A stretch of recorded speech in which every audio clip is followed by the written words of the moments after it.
This interesting and fascinating story begins with a certain man who, approaching a girl, called her.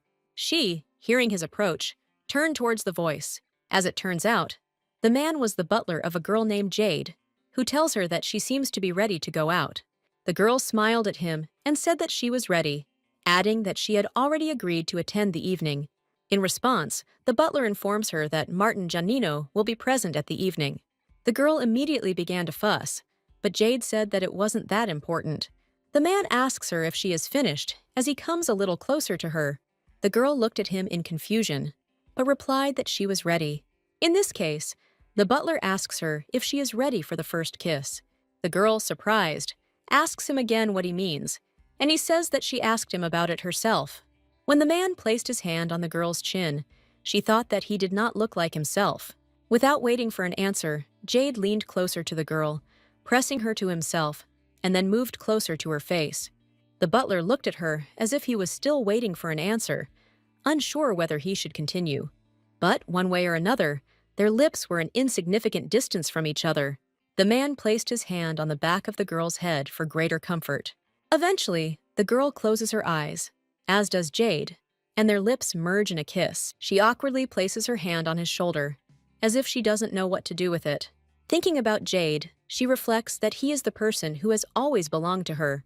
The girl remembers that Jade was the one who sacrificed his life for her, but then she couldn't even imagine that he would destroy everything she had. And on top of that, Jade will disappear forever. The story now moves back 3 months to the extension of Count Alandis's estate. The governess, Baroness Duchamp, shouted that the lady of this house was simply incorrigible. The butler bowed to the woman and said that she must be very upset. In response, Duchamp said that this was not the case, and she was merely stating a fact. In her mind, Duchamp wondered why the Count had hired such a young man as a butler. The butler asks the Baroness whether he should consider this a refusal of the offer to become Milady's governess. When the woman asks what he means, Jade instead asks if he can tell Count Alandis about this. But the Baroness was indignant and said that she had done everything correctly, and that before this she had taught more than 10 noble persons. She asked if she refused, there would be someone who would be able to deal with Milady. Jade knew that the Baroness was a sought-after governess in many noble families.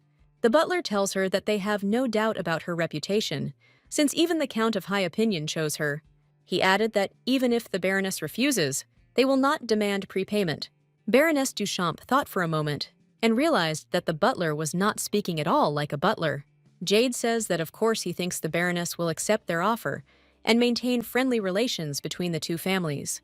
The Baroness guessed that Jade was hinting that she should keep quiet about the purposes of this house. In the end, the woman simply walked past the butler, thinking that the family looked like a group of snakes. In response to her behavior, Jade did nothing, deciding only to remain silent. At this moment, when the Baroness left, Milady comes out to the butler.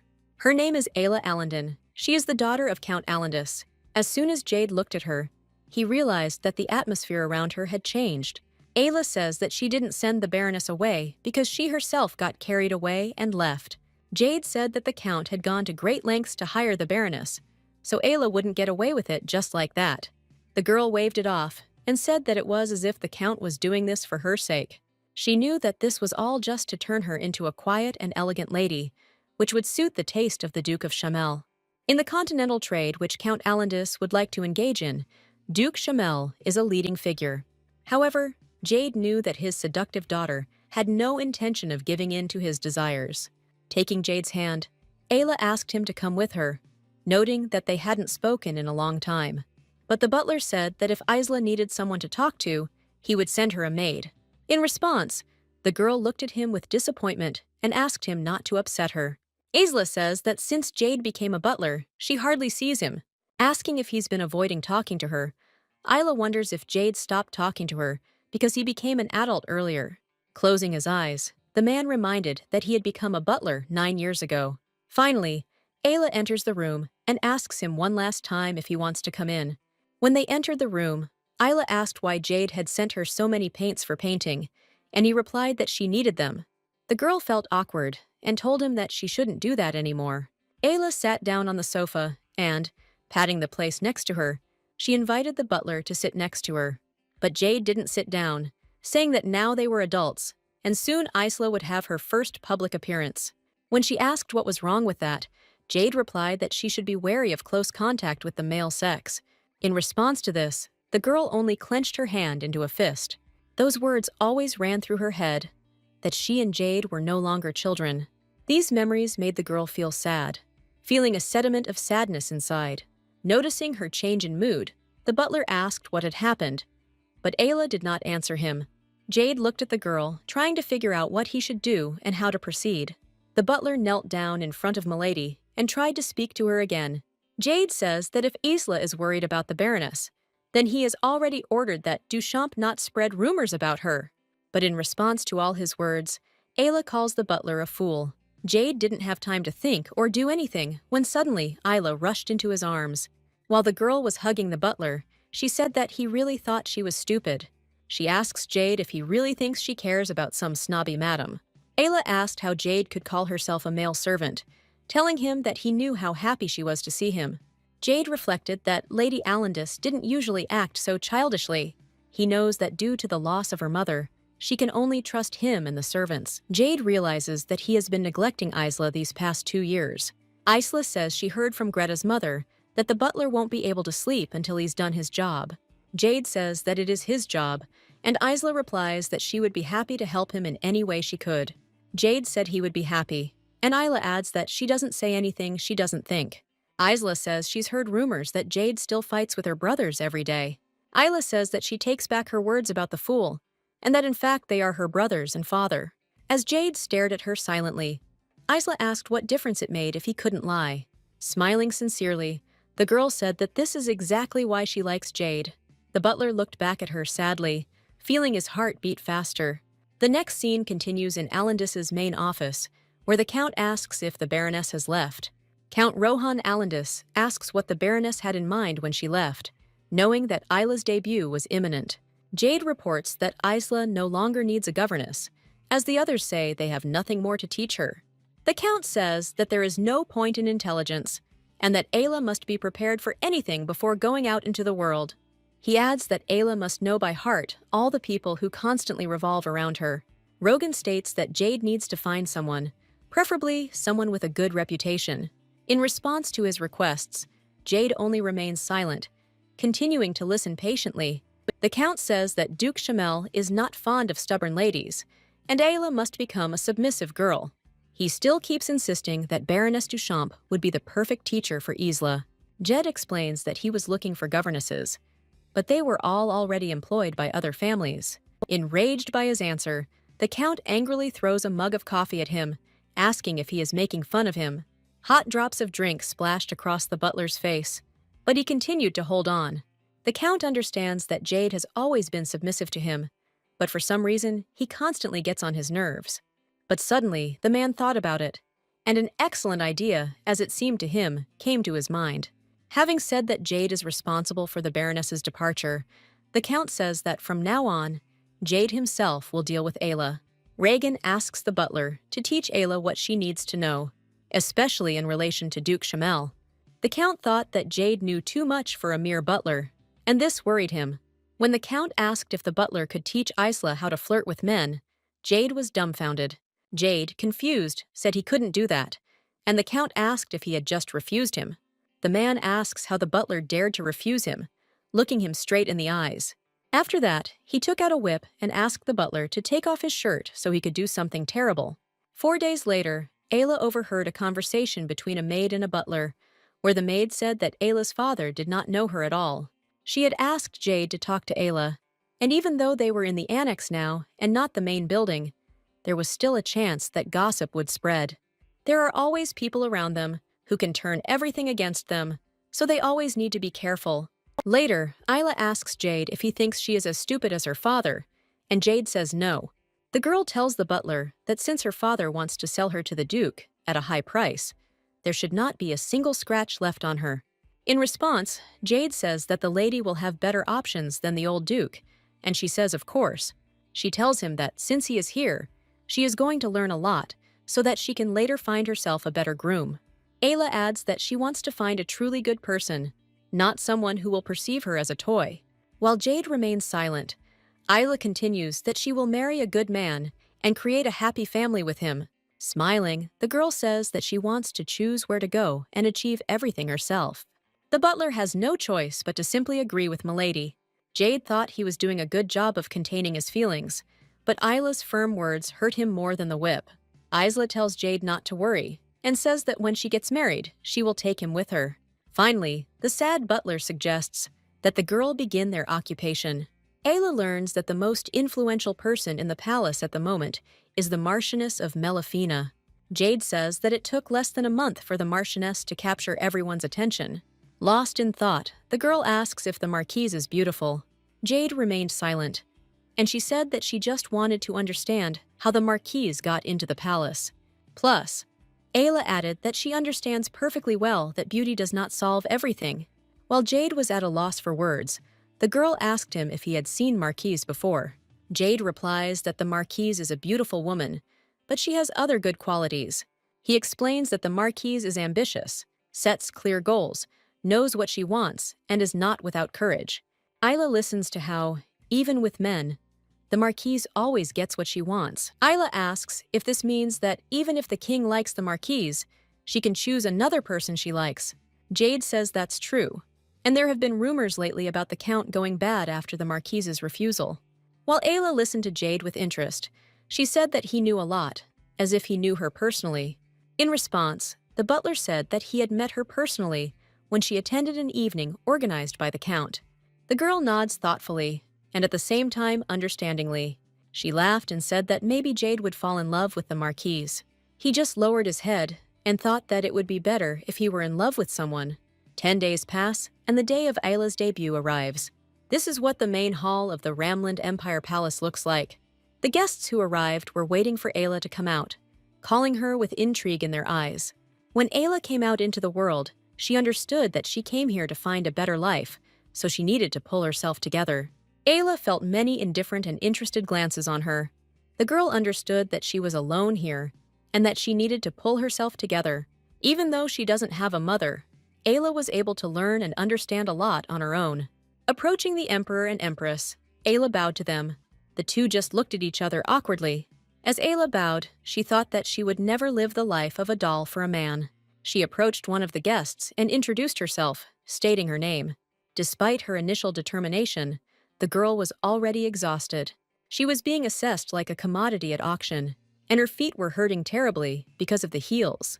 Looking around, Ayla saw that the other women were comfortable in heels. Ayla was irritated, not understanding if she was the only one experiencing pain. Realizing she couldn't take it anymore, Ayla asked her father if she could step away for a moment. Her father told her to come back quickly, because Duke Shamel would soon arrive and start looking for a partner for the dance. Ayla looked around, hoping that no one had noticed her yet. Finally, the girl went outside to get some fresh air and rest her legs. She sat down on the bench, feeling her mouth dry, and the only thing she could drink here was alcohol. Ayla thought about it and came to the conclusion that she was terribly lonely here. Suddenly, she turned towards the palace when she heard music coming from there. She thought that the king and queen must have started dancing. Ayla knew that after this the nobles would join them, which would mean the opening of the ball. The girl understood that it was time for her to get up, and if she didn't hurry, her father would be angry. Ayla tried to get up right away, but she couldn't do it because of the pain in her legs. She thought that even if she could get to the ballroom, she would still make herself look bad. At that moment, someone approached her, and Ayla noticed a glass of alcohol on the tray. Seeing the servant in front of her, Ayla thought that it was now fashionable to hide their faces behind a mask. But she realized that this servant was different from the others, but she couldn't understand exactly how. When Isla realized there was champagne on the tray, she refused the drink, but the servant silently insisted that she take the glass, and the girl had to take it. Ayla decided that she would just have a sip because she was terribly thirsty. But as soon as she took a sip, she realized that the glass contained her favorite apple juice. Ayla relaxed and calmly continued drinking the juice, finally quenching her thirst. After this, the servant suddenly squatted in front of her and reached for her feet. When the man took off her heels, the girl asked in confusion what he was doing. Ayla looked at the servant with concern, trying to understand what was going on here. The servant began to knead the girl's feet, and she felt the pain begin to subside. Ayla thought that she felt so good now that she could stay longer. But suddenly, she realized something and was immediately horrified. Ayla asked the servant to stop when she realized that her skirt was lifted up and she was exposing her bare legs to a complete stranger. In response to her worried and nervous tone, the man replied that everything was fine. The girl froze in place when she heard a familiar voice and realized that Jade was hiding behind the mask. Jade asks her not to worry, because now the guest's attention is focused on the Marcus. When Ayla asks how Jade ended up here, he says it was the Count's order. Jade says that he put some ointment on the girl's legs, so it should get better soon, and asks her not to move her leg too much. Isla says Jade scared her and made her think she was dealing with a pervert. When Ayla calls herself naive, the man replies that she is not. Looking into the butler's eyes, Ayla freezes, thinking that she saw moonlight in their reflection. She gently touched his face with her hand, intending to remove the mask. But at that moment, Jade waved it off, and Ayla said that it was unlikely that the nobles would have a good opinion of her after her father started selling her to the Duke. When Jade took off his mask, he said that all the nobles would agree on one fact. And then he quietly added that of all the ladies who attended the ball, Isla was the most beautiful. Ayla froze again, and then, putting her hand to her heart, she felt her heartbeat racing. Suddenly, a man appears at the door and asks if everything is okay. Ayla hesitantly replies that everything is fine, while trying to remember his name. Turning to the butler, the man asks what he is doing there, mentioning that any business in the palace does not concern him. Jade put on his mask and said that he felt like the lady wasn't saying hello, so he tried to help. Eventually, Ayla confirmed his words and apologized, saying that it was time for her to go back. As she left, she had a feeling that she shouldn't leave the two of them alone. So, turning to Jade, she asked him to bring her some more of that champagne she had been drinking. The butler leaves with Ayla, and the man is left alone on the street. Looking after them thoughtfully, he tried to remember the name of this girl. When they entered the building, Ayla told Jade that he didn't have to bring her juice, and that it was just an excuse. She recalled how Jade told her that he had things to do, so she let him go and left. At that moment, Jade noticed that Ayla looked quite tired. He thought that he wanted to run away with Elan, but he didn't know where. Jade didn't know where they could go, and that there was nothing he could do for Ayla. Suddenly, he feels someone slapping him on the back with a closed fan. Turning around, he notices an unfamiliar woman, who calls him her partner. But Jade tells her she is mistaken. The lady asked again what she should call him, and began listing nicknames like companion, toy. He replied that he didn't care what the woman called him, and in the end, she decided to call him a toy. She told him to stop hanging around and come with her. A few days later, the action continues at the training ground of the Allendees family home. One of the servants asks Jed to get up, asking if he really intends to lie there any longer. After that, without waiting for an answer, he swung his sword at the man. Jade immediately reacted and blocked his strike with his wooden sword. Count Alandis' second son, Calaman Alandis, yelled at Jade and called him a rat. He was angry that Jade had no intention of attacking him back at all. The enraged man told him that Jade was just a butler. In response to this, Jade remained silent, because he had nothing to say. Someone else approached them, asking Calaman why he continued to play with him. It turned out to be the Count's first son, Zekin, who asked to leave Jade, adding that his father was looking for him. Dropping his sword to the ground, Calaman says he has only just begun. Jade hurried to pick up the fallen sword and take it into his hands. He rose back to his feet and held out the sword to Calaman, asking him to take it. Zekin repeats to Calaman that his father is looking for him, and Jade bows and leaves. When the butler left, Calaman said that Jade was irritating him for some reason. Calaman says he only trains with Jade to beat him. Zekin asks his brother not to interfere with Jade, since they don't even know his lineage. Calaman says that Jade comes from the streets and most likely got into a lot of fights there. When Zekin asks to be left alone again, Calaman says that he knows Jade's weak spot. He says that Jade must have been beaten as a child, because now when he beats him, he can't move a muscle. Zekin asks him to be careful, because if Jade loses her arm or something else, her father will not forgive her. Zekin asked Calaman not to forget that a butler is still a servant, and it doesn't matter what his origin is. He adds that their father wants Zekin to accompany Lady Ayla to Lady Lauren's party. They discuss how Ayla seemed to have done well at the debut ball, and that some families have already expressed interest in her. Zekin notes that it is time for Ayla to become useful and contribute to their home. Zekin also says it was obvious that Shamel had sent the request for the evening. Kalaman says he can only imagine how this evening will end, and he is already looking forward to seeing the look of horror on Ayla's face. They wondered if Duke Shamel would be able to teach Ayla about real life, and not her fairy tale fantasies. That same day, late at night, the maids tried to wake up Ayla. They asked how much Ayla had drunk and said she smelled of alcohol. The maids turned to Jade and asked him to put Isla to bed and draw her a bath. Jade picked up Ayla when the maids warned him that she might also vomit. But Jade just silently looked at the girl's sleeping face the whole way to the room. The butler finally puts Ayla to bed, and so she began to wake up. The girl asks Jade not to leave, still lying with her eyes closed. The man asks Ayla if she is okay. She, looking at him, drunkenly replies that she thought that she would really die at the ball. Ayla says she doesn't understand why everyone was so eager to get her drunk, especially Duke Shamel. At this time, while Jade was listening to her, he was adjusting the strands of hair that had fallen on his face. Suddenly, the girl confessed to him that she liked him because he was not a nobleman. She continues by saying that there is no elegance in the nobility. She said that in response to her words that she could not drink anymore. She was told that she should kiss the person standing next to her. As it turned out, this was a new tradition for such evenings, and Ayla found it hard to believe. The girl asked if Jade knew who was sitting next to her at that moment. She replied that the pervert Shamel was sitting next to her, and he didn't leave her side for a second. So Ayla continued drinking to prove to Shamel that she could still do it. And after that, Shamel kissed the girl who was sitting next to him on the other side.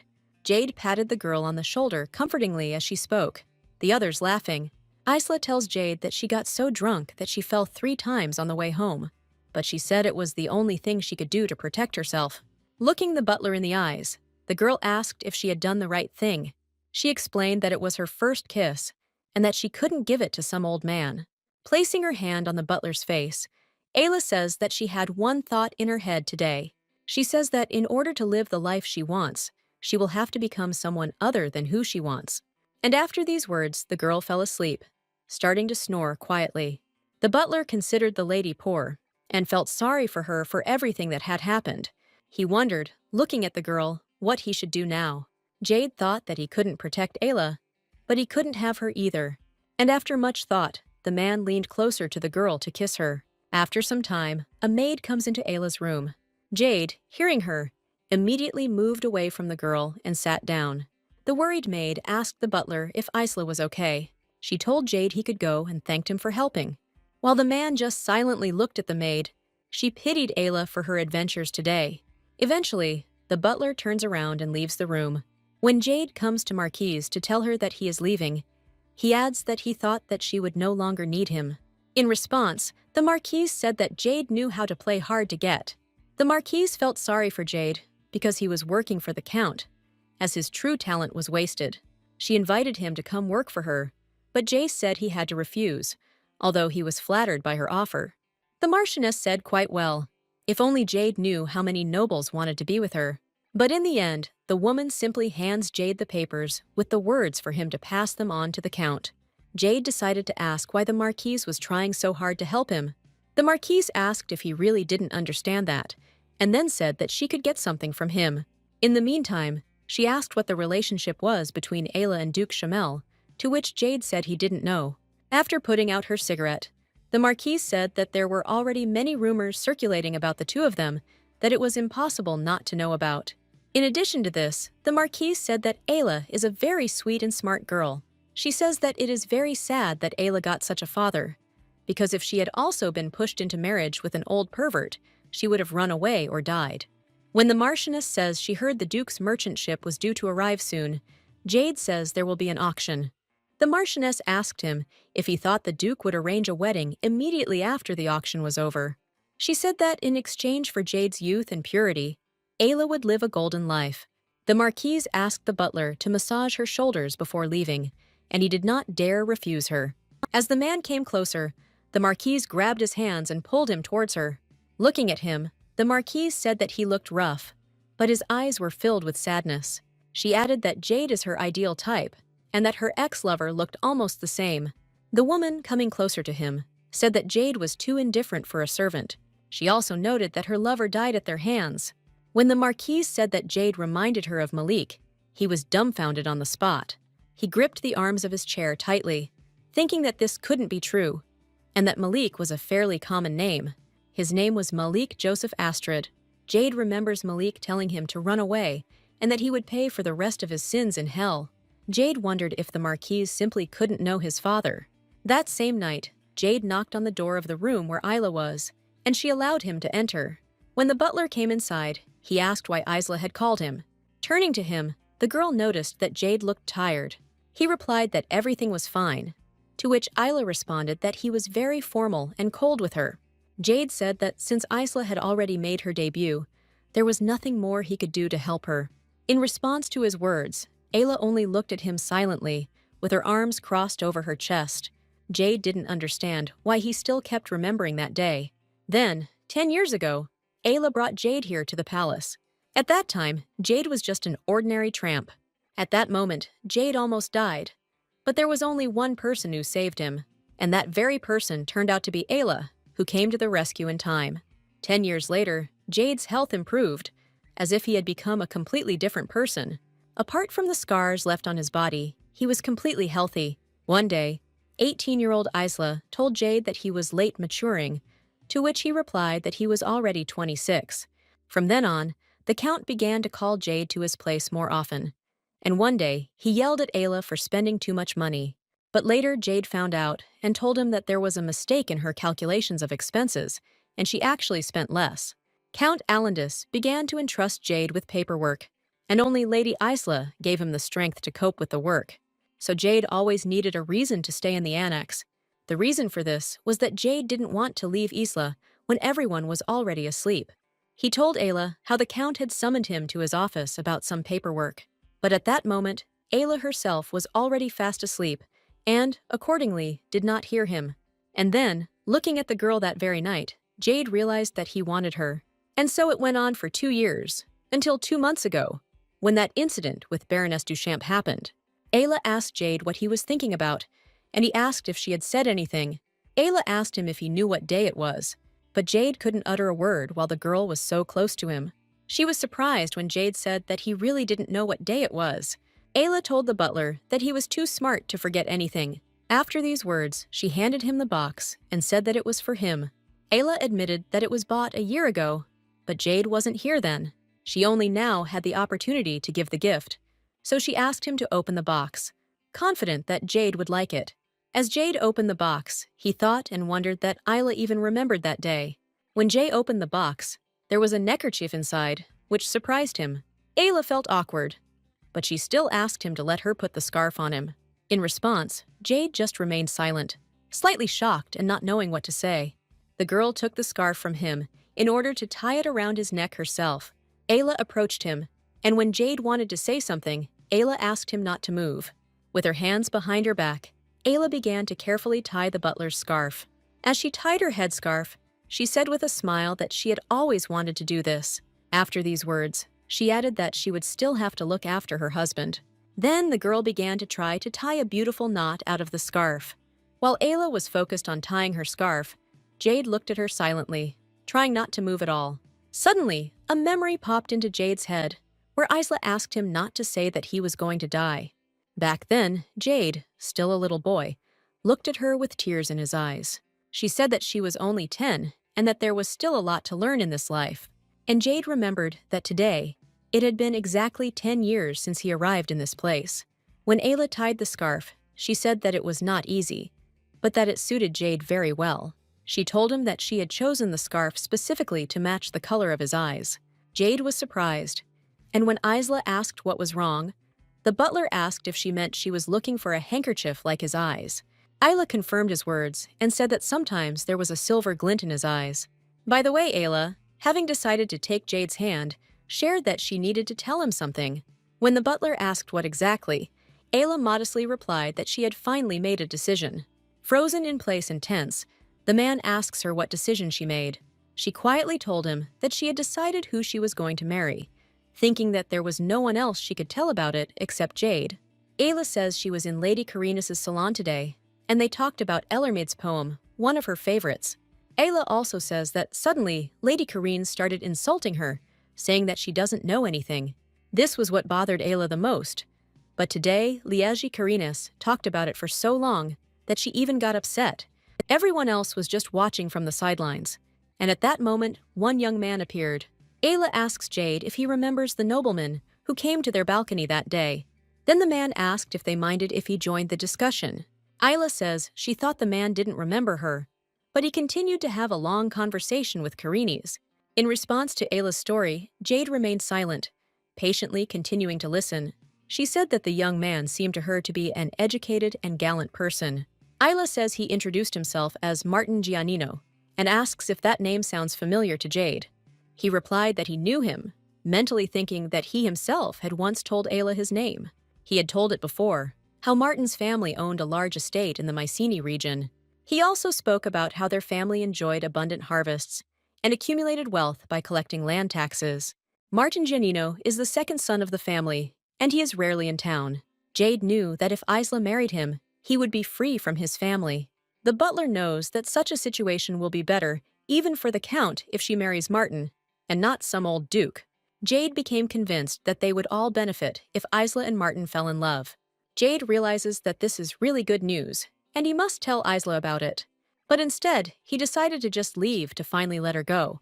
But Ayla stopped him. She excitedly told him that she had not finished speaking yet. Isla said she wasn't sure Martin had feelings for her either, and Jade coldly replied that he definitely did.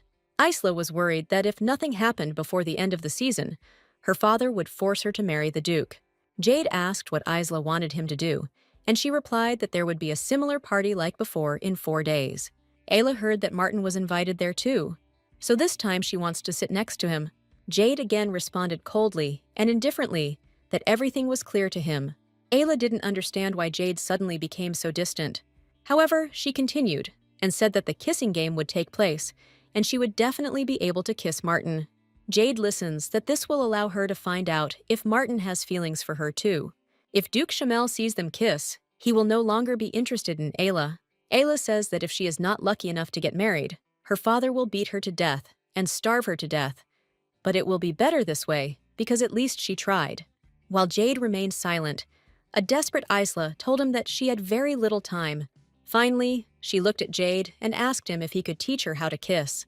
Jade was taken aback on the spot, asking what the girl meant. Ayla said that people already thought she was an idiot, and if they found out she couldn't kiss, they would laugh at her. She says that the Marquis is good at talking to girls, and he is very popular. The girl says that all she wants is to impress Martin with a kiss. She said she wanted to impress him so much that he would fall in love with her.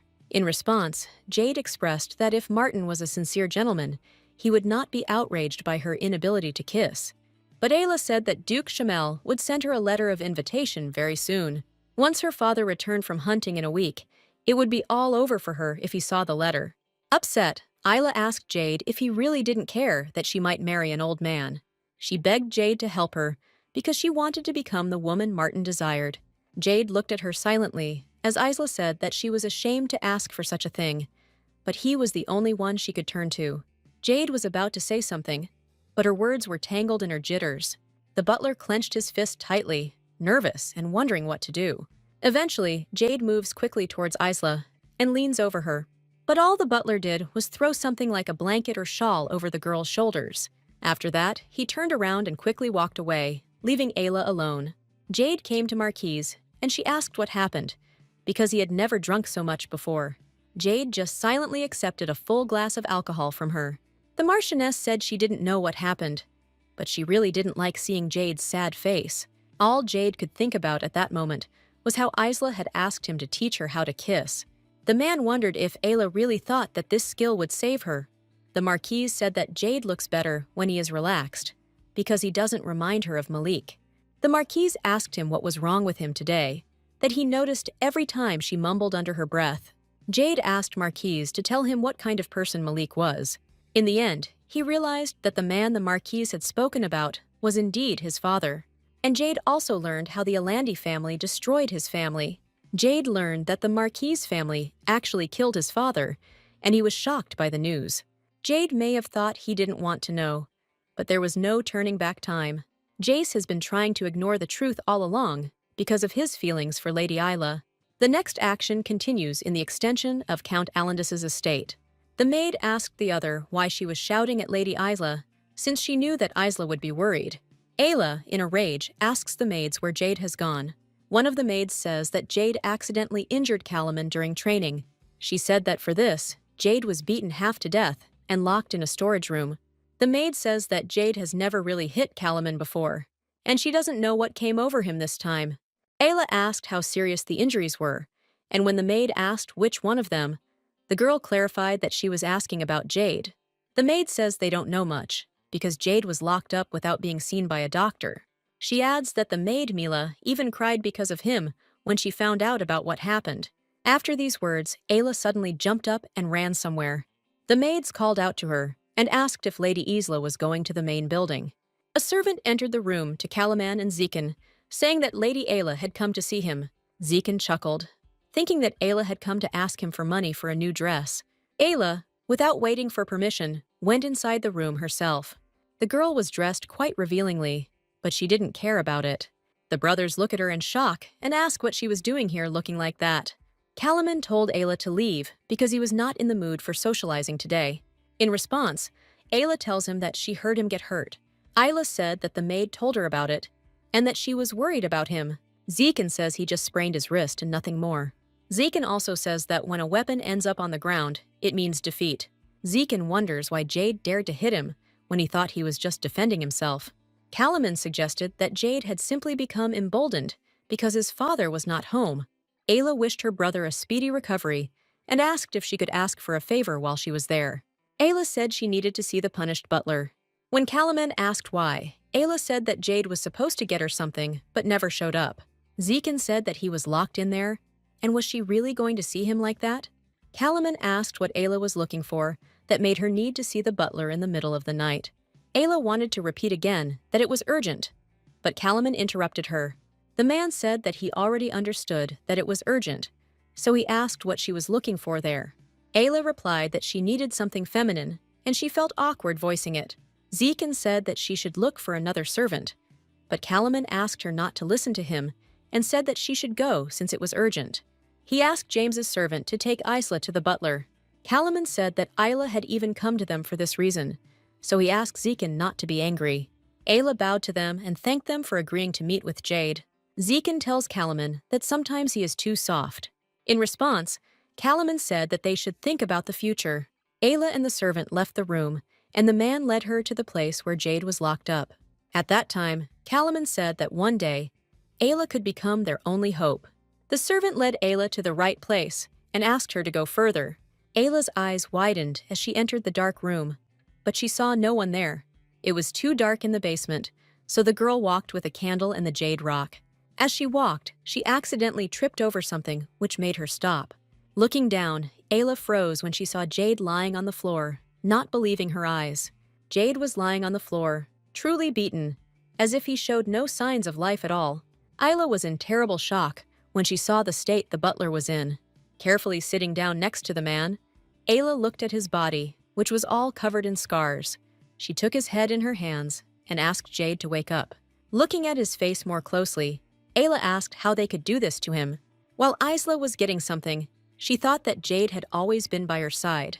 She had some kind of scarf tied to her leg, which she began to take out. The handkerchief contained medicine, and Ayla realized that now it was her turn to help Jade. While she opened a bottle of some liquid, she kept a close eye on Jade. Lifting him a little higher, the girl places the neck of the bottle to his mouth. Carefully tilting the neck, Ayla tried to give Jade a drink. Ayla asked him to wake up, and Jade opened his eyes for a moment. Ayla asked him if he remembered telling her that he couldn't just give up. She told him that he couldn't just lie there and get punished by her brother. But Jade closed his eyes again, probably just unable to keep them open. Ayla looked at him worriedly and called him again, asking him to wake up. In Jade's mind, all he could think about was for Ayla to just let him die. Ayla thought that if she hadn't brought Jade here then, they both wouldn't have had to go through this pain. She opened the jar of ointment and asked Jade to hold still, because it would sting a little. As the girl was about to apply ointment to the wounds, she again thought about how many scars there were on his body. As she began to smear his face, she wondered if this was how Jade had lived for the past 2 years, constantly avoiding her. Ayla was worried, but she knew that now was not the time to be sad. She carefully began to lubricate his neck, worried that the man was in pain. But suddenly, Jade grabbed Isla's hand, thereby interrupting her actions. He stood up and told the girl that he would lubricate himself. Ayla thought about how close Jade was now, telling him it would be hard and she could do it herself. In response, the butler said that it was okay, but Ayla asked him not to behave like that. Jade interrupted her and told her to stop, grabbing her wrists again. Looking at Ayla, Jade asks if he didn't warn her to stop.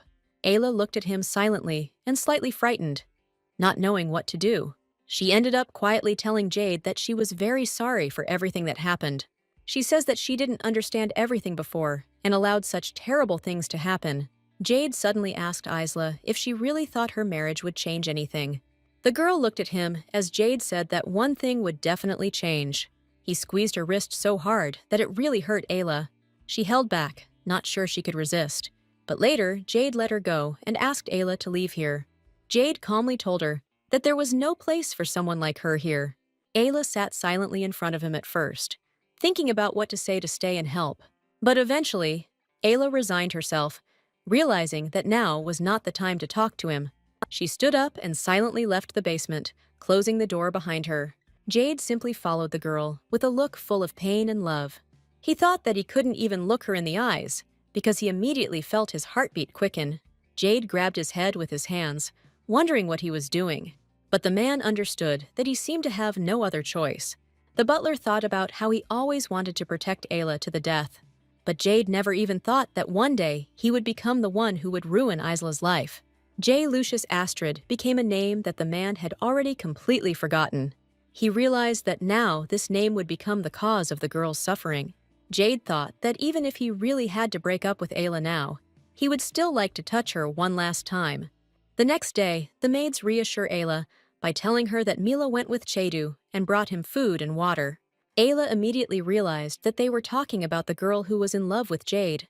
The maids are discussing at this point that Mila started working for them last year.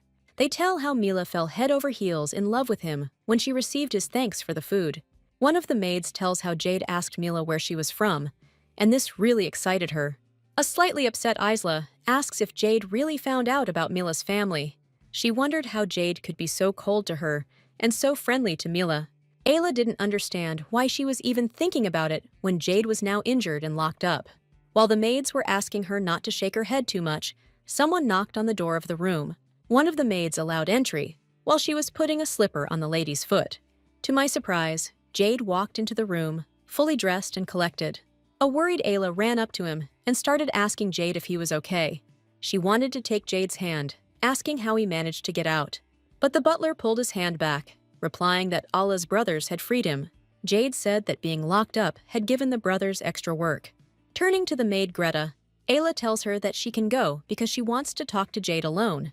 After the maid left, Ayla told Jade that he shouldn't have gotten up because he was injured.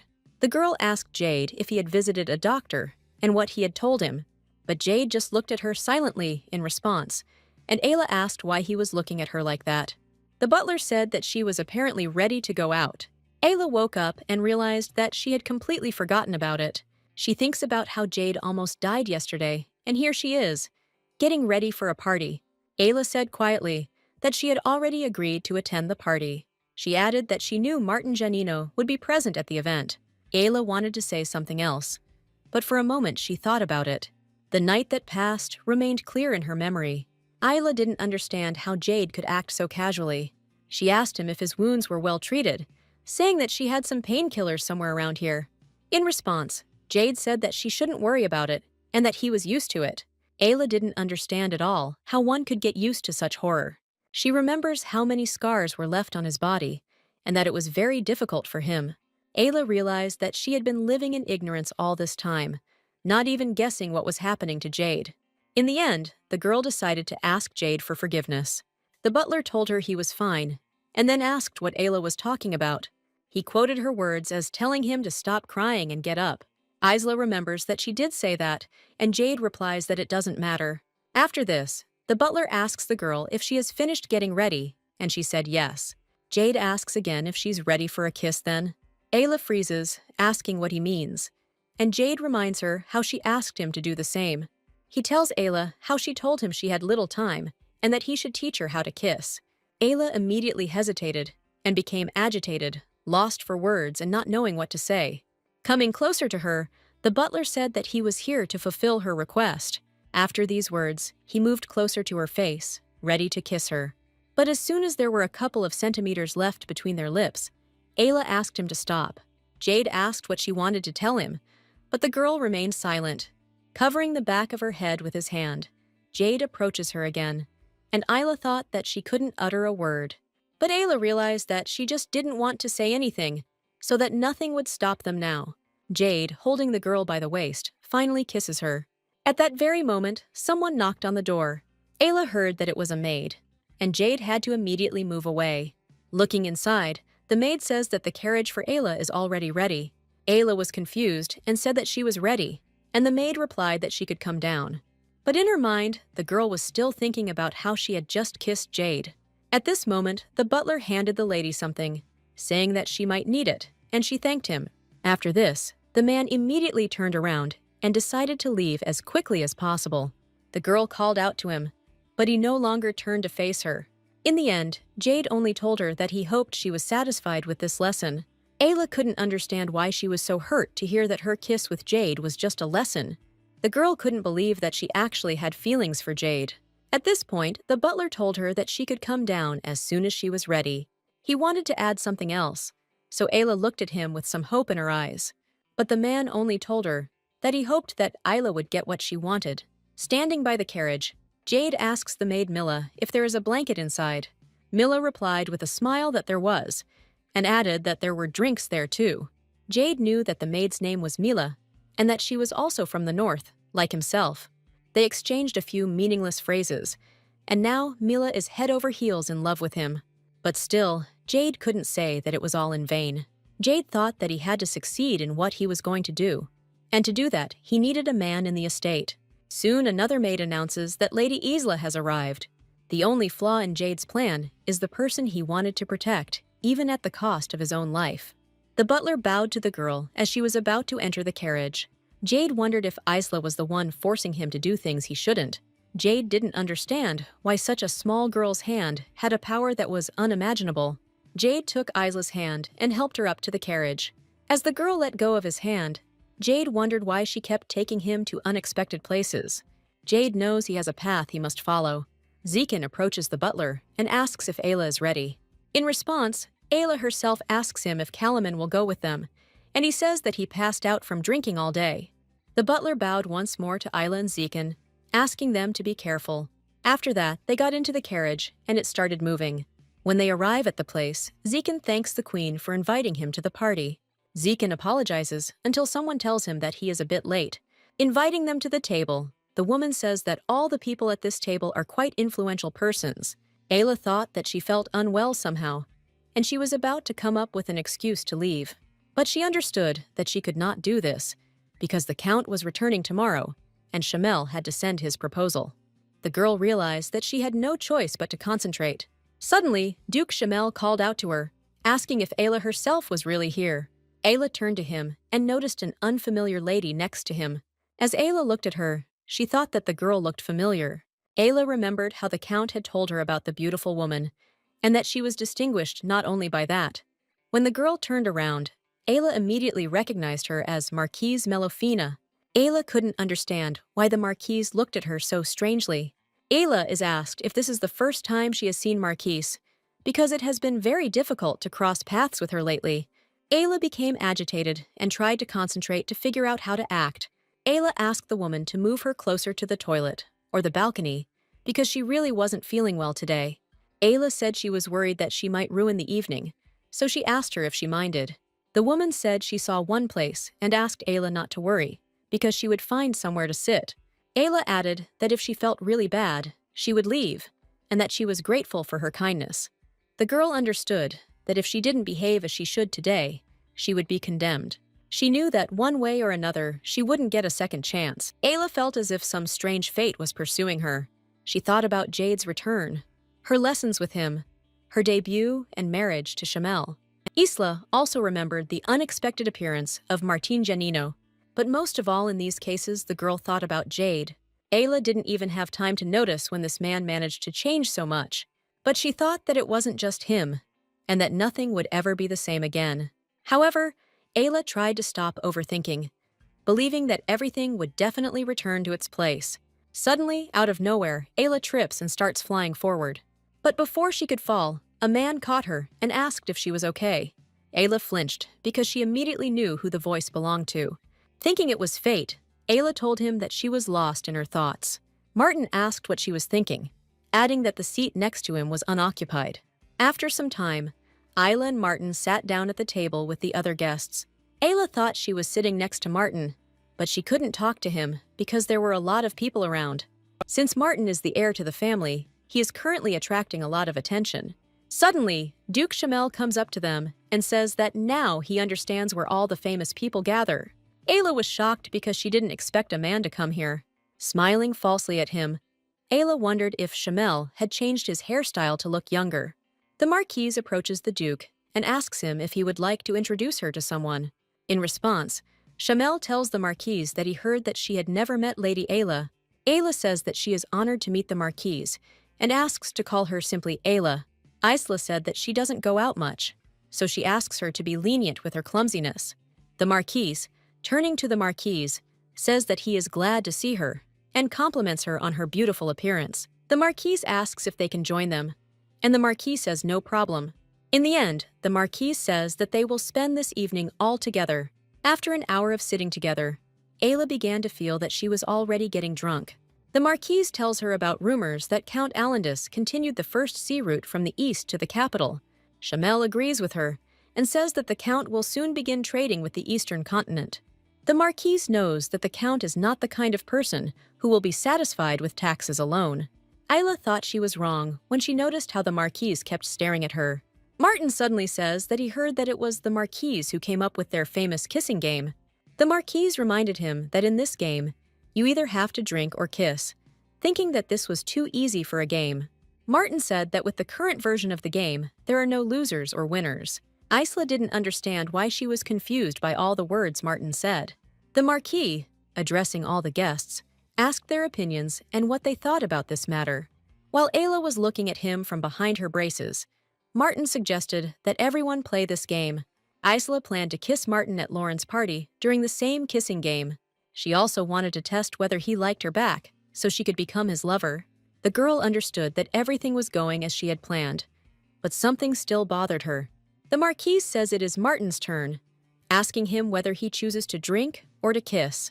The man decided to turn to Ayla to make his choice, asking what she thought. Ayla thought that everything was going exactly as she had planned. Martin admits that he has already drunk quite a lot, so he would not like to do it again. He asks again what Ayla will order him to do, while she wonders how her ridiculous plan could work. Ayla didn't understand why she was hesitating and couldn't answer Martin, because that was what she wanted. Shamel suddenly cried out, saying how dare they discuss anything. In this case, Martin asked Isla for forgiveness. As he leaned towards her and took her chin in his hand, Ayla thought about how strange this all was. The girl knew perfectly well that Martin was definitely looking into her eyes. When Martin kisses her, Isla again thinks that her thoughts are completely elsewhere. Isla wondered what Martin might think of the other ladies, and even of the Marquise. She also allowed the thought that Martin wanted to test how Duke Shamel would react. As night approaches, Lady Isla finally returns to the estate. While the girl was riding in the carriage, she thought that at the moment of the kiss with Martin, she was not there at all. In fact, at that moment, Ayla was thinking about Jade and how he was kissing her. Ayla thought that she had already gone crazy and gone mad. The maid asked if everything was okay and if she wanted to stop the carriage, but she replied that everything was okay. Isla knew that Martin was her last resort now, and she could only wish that he would send her a marriage proposal. Ayla felt pathetic because she was unable to do anything with her own hands. As the carriage drove home, the girl hugged herself by the shoulders, feeling an unexpected cold. But suddenly, when she looked down, she saw something. There was a small basket on the floor in front of her, and she already knew its contents. Inside the basket was her favorite apple juice and a blanket. Ayla didn't have to guess to know who had prepared this for her. At this point, Jade was staring out the window nonstop, and Mila was asking him what he was looking at. But all this time, the butler was waiting for Lady Ela to return to the estate. Jade asks the maid what time the vegetables will be delivered tomorrow. She states that they will be delivered around 5:30 in the morning, and the man asks if she's sure. When Mila said she was sure, Jade thanked her for her work and told her she could go.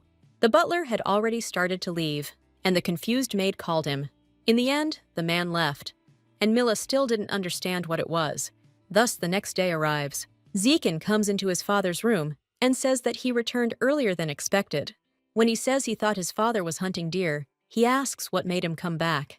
Suddenly, the Count became angry and asked Zekin what he had done. Zekin tenses up and asks what his father means, and at that moment, Kalaman arrives. He also asks his father why he returned so early when he said he would arrive tomorrow afternoon. He asks his father if he can stay home today, while Zekin mentally thinks about what's going to happen to both of them. And that's what happened, because after that, their father yelled at them and called them useless creatures. Out of anger, the man throws the first objects he comes across on the floor, and the vase shatters into pieces. Kalaman accidentally cut himself on a shard, and Zekin became even more worried. Zekin tries to talk to his father, asking what exactly happened, because he really doesn't understand. The father is furious and says that Duke Shamel will never rent them his ship. Count Alandi calls his sons idiots, because they are the ones who ruined everything for him. He calls Ailka bad names, and asks them who accompanied her to the ball yesterday. Father asks how dare Zekin ruin all their plans when he was with Ayla.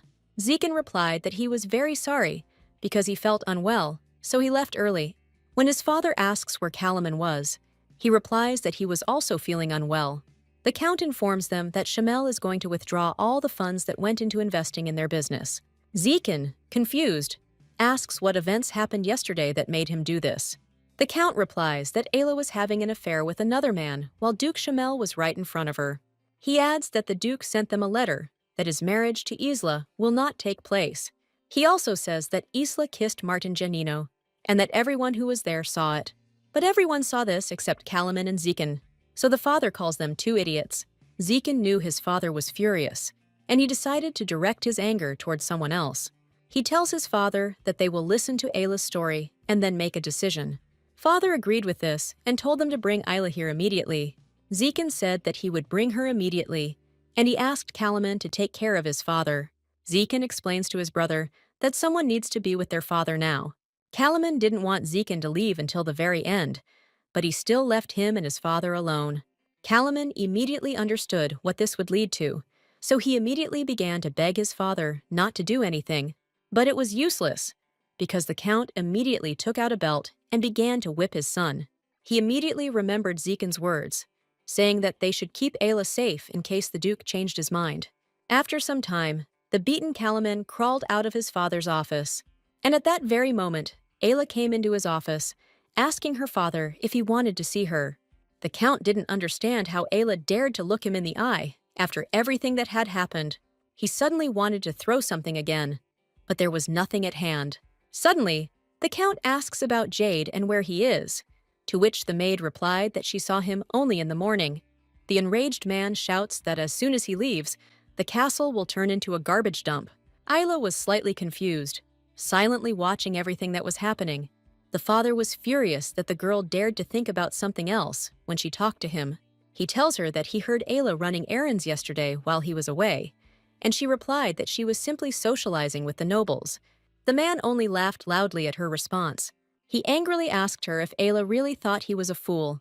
Coming closer to her, the father says that he knew very well how at all the balls she refused to play the game with the kiss. He told the girl that he knew that Ayla would never agree to kiss Duke Shamel. Ayla was horrified when she realized that her father knew everything. It wasn't just that he knew. He literally looked at Ayla and observed her as if she were some kind of insect. He told her that he allowed her to live carefree and be a virgin only on condition that she received a letter from the Duke. The man was so angry that he clenched his hands into fists. Ayla stood motionless in place and trembled, afraid to say or do anything. Father asked if Isla really thought that Martin was really in love with her, and that was why he allowed her to do all this. He asks who Allah thinks she is, saying that she is not even close to the Marquise Melofina. Ayla, clutching the dress in her hands, realized that she couldn't stand this any longer. Suddenly, she also started screaming. asking if Shamel had really allowed her to do something. She asks who Shamel is to kiss her, and that she will not marry him. She told her father that she had no reason to become his second wife, and that she would find a man her own age. The father just chuckled again, and taking out his belt, asked what she had just said. The Count swung his belt and hit Ayla hard on the collarbones. He asks her if she really thought he was raising her for his own aspirations. But the girl only asked her father to stop and stop hitting her, trying to hide her face from the blow. The Count grinned and asked how she dared to tell him what to do. Ayla, covering her body, asks if he always beats someone up when he's in a bad mood.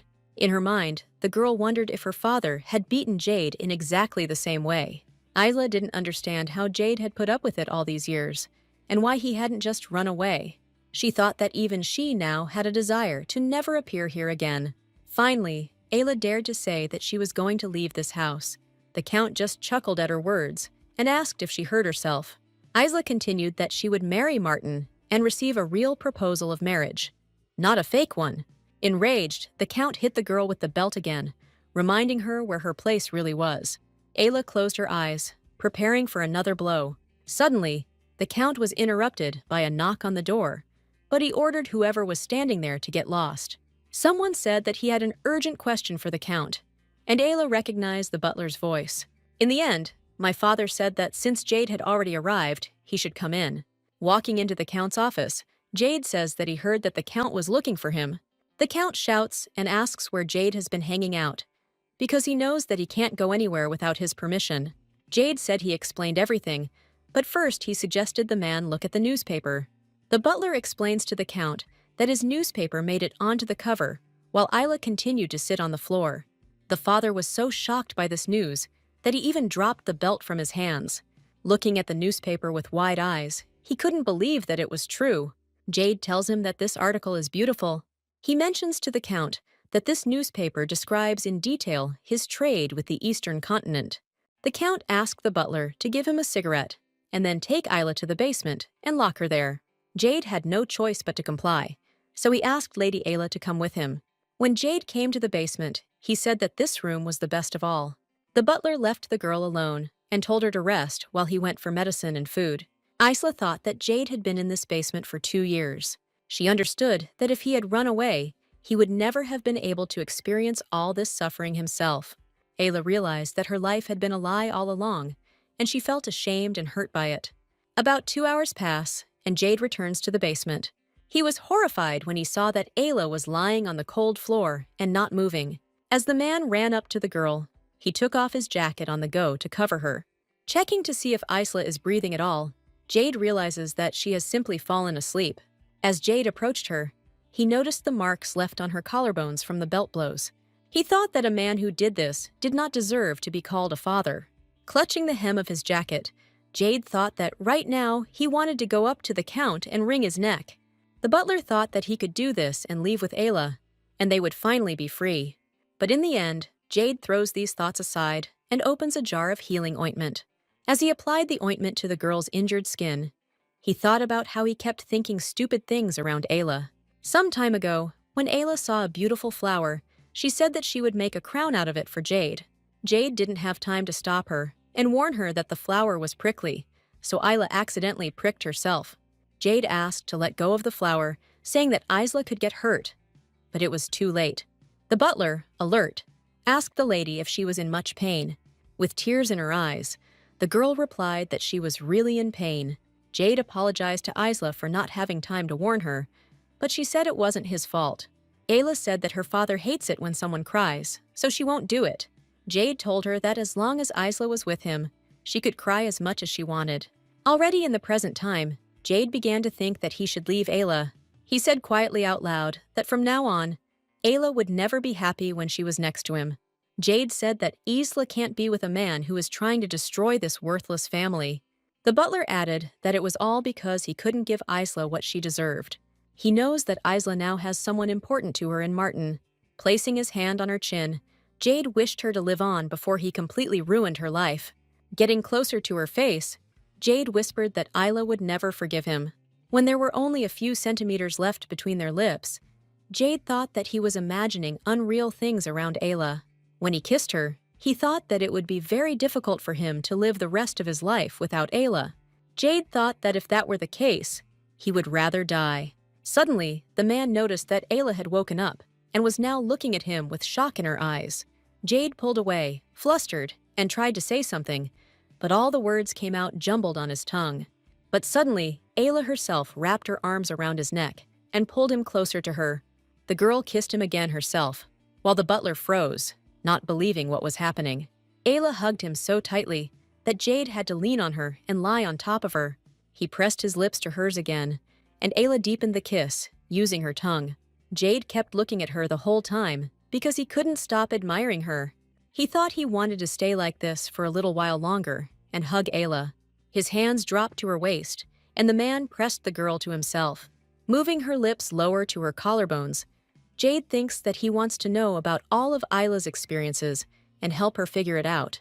Isla sighs, closing her eyes, from his hot kisses left on her skin. Continuing to kiss the girl's collarbones, Jade thought that he should do it right now. Isla sighed from the hot kisses on her neck and thought that Jade was driving her crazy. She admitted out loud that her heart was about to jump out and she would die from emotion. Jade just thought that he shouldn't do this to Ayla, but he couldn't leave her either. The butler also admitted the thought that he wanted to cross the line. When Jade kissed Isla on the other side of her collarbone, he accidentally touched the mark from the belt. The concerned man asks if she is okay, to which Ayla replies that it is just a regular cut. The butler asks the girl why she always tells him that everything is fine. Jade says it's obvious she's in pain, and all she needs to do is say it. He says that it's okay to be sad or angry, and Isla tells him that Jade himself never complained. She remembers how Jay put up with a lot over the years, but never dared to complain. She continued, adding that she knew nothing about it, and Jade never shared it with her. In response to this, the butler stated that they were completely different. Isla asked if it was because she was a clumsy girl, and he was a grown man. Jade said that Isla had no need to worry, since it was unlikely that the Count would leave her here for long. Ayla asked why Jade didn't tell, or at least hint about the abuse. But then Ayla answered the question herself, guessing that Jade most likely had no choice. She thought there was no point in telling Jade about it, because nothing would change. And then someone knocked on the door. Jade asked what was the matter, as the maid didn't expect to see him there. In the end, the confused maid said that the Count was looking for Ayla, because something urgent had happened. She said it was about something to do with the proposal letter, and Isla froze in shock. The maid added that the Marquise's son had sent a letter with an offer. Ayla couldn't believe it as she listened to what the maid was saying. Jade recognizes Martin's handwriting and says that he seems to have sent the letter with the proposal. The butler extends his hand to Ayla to help her up. A slight smile appears on the man's face, and he tells Ayla that her wish has come true. After some time, the Count asks Jade to come to his office. He asks if Jade saw the message, and he replies that he just received it from the guild. The butler says that Martin's older brother, Giannino, died in an accident 3 months ago. Currently, Martin Giannino is the main legal heir. He also says that their family owns a large estate in the town of Mikken. In the end, the Count says that there is always a way to survive, and Jade asks if he will answer the letter. The Count says that usually Ayla talks nonsense, but now this has happened, and she has managed to get the Marquise's heir. In response to this, Jade remained silent, because he was thinking about something completely different. The Count said that the Marquis was not as rich as the Duke of Chamel, but now that old man did not interest him. He says that the Marquis family was in the trade, and that if they falsified their documents with theirs, they would not know anything. Holding a cigarette in his hand, the Count asks what Ayla is doing now. The Count ordered that Ayla be taken to the doctors, because Martin should not see her bruises. After this, the Count told Jade to leave and told him to answer the letter. As Jade was about to leave the office, the Count asked if he had gotten rid of those documents. Jade replied that of course he got rid of it. Those documents contained announcements about the hiring of commoners to work on the lands. After some time, the Marquise heard a knock at the door, and when she came out, she said that she felt that a northerner was wandering around somewhere. She wanted to kiss Jade, but he turned away, and she asked if he was rejecting her. He replied that he was not in the habit of flirting with his father's women. The Marquise replied that she was not his woman, and that this love was one-sided. The Marchioness asked if it wasn't stupid that she fell in love with all the men in Astrid's family. She said she found it funny that none of them showed interest in her, and Jade asked what she wanted from him. Looking at him silently, the woman only thought that Jade really was just like her father. Jade explained that he didn't need help right now, and that he could handle everything on his own. The Marchioness replied that all the men from Astrid's family were like that, and Jade was surprised. She told him that when his father left her, she thought it was the worst moment in her life. But she was wrong, because that day, Jade's father was branded a criminal. She remembered how his head had been hung on the wall of Ramaland Castle, and the Marquise realized that she could do nothing for her beloved. She remembers that it was the most terrible feeling in the world, which she will never forget. She asks Jade if he understands why she is helping him. In response, the Marquise says that she does what she must, because she will never forget the events of that day. The Marchioness said that when she realized that Jade was a son, she thought it was her second chance. In the end, Jade said he would think about it and asked her to wait a little. She responded by asking that by waiting, he was only strengthening the enemy's position. Jade said he wanted to ask Marquise something when he left. After Martin Giannino's letter of proposal, everything started spinning. When the Count spoke of trade, Isla asked what it had to do with their wedding. Ayla said that the wedding was too soon, and that she was not ready for it yet. Slamming his fist on the table, Father called Ayla an idiot, saying that if there was no deal, then there was no business. The man explains to Isla that her marriage to Martin is merely a deal between two families. The Count asks how Isla feels now that she knows the proposal was not real. He said that if Ayla behaved like a child again, she would be held responsible for everyone dear to her. At that moment, Ayla immediately thought of Jade, the maids Greta and Marie. The girl simply resigned herself to the fact that it was impossible to escape from her father. Isla thought she was suffocating with despair. And 4 days later, Martin visited them, dropping to one knee and handing Isla a bouquet. Martin asked her if she would marry him.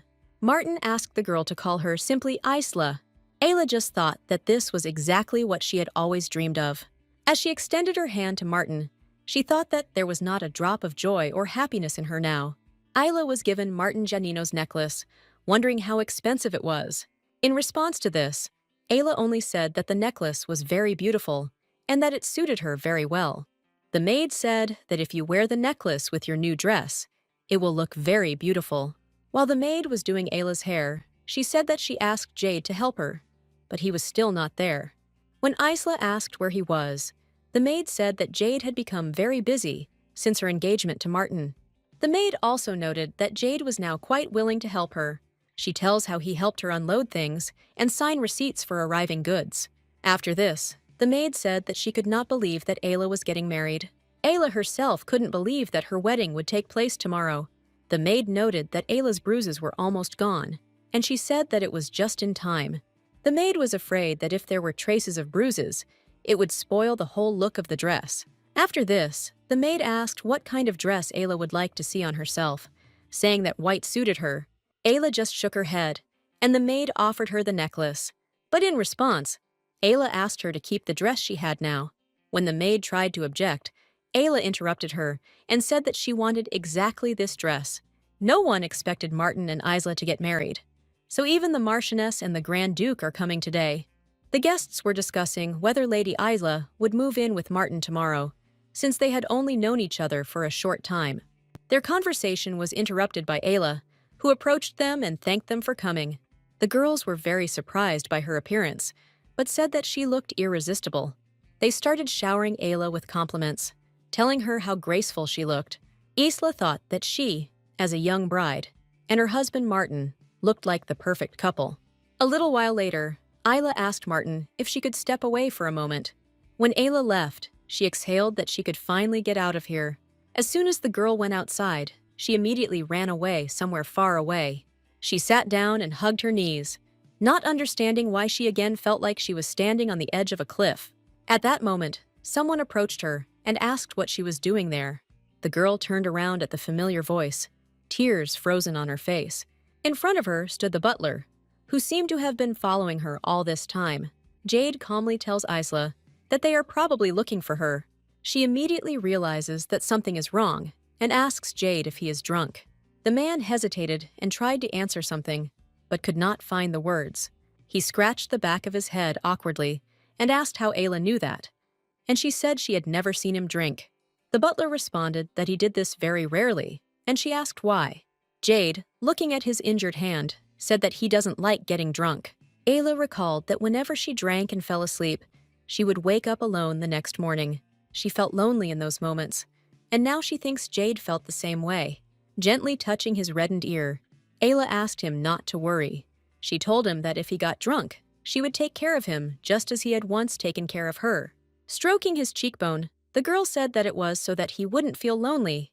But suddenly, Jade asked her to stop and grabbed her wrist sharply, squeezing it tightly. He said that there are a lot of people around, and they can see them and misunderstand them. Ayla lowered her head, realizing that she had acted like a fool again. But she knows that Jade is right, because literally tomorrow she will become a bride. Ayla knows she can't ruin the wedding and set Martin up by doing something he won't like. Ida also understands that a wedding should appear perfect in the eyes of others. All this thinking that Ayla has to pretend suddenly makes her feel uneasy. Jade, immediately noticing her condition, asks what happened. Just as Isla was about to fall over, Jade managed to catch her, asking if everything was okay. Ayla only sighs heavily and closes her heavy eyelids, unable to answer him.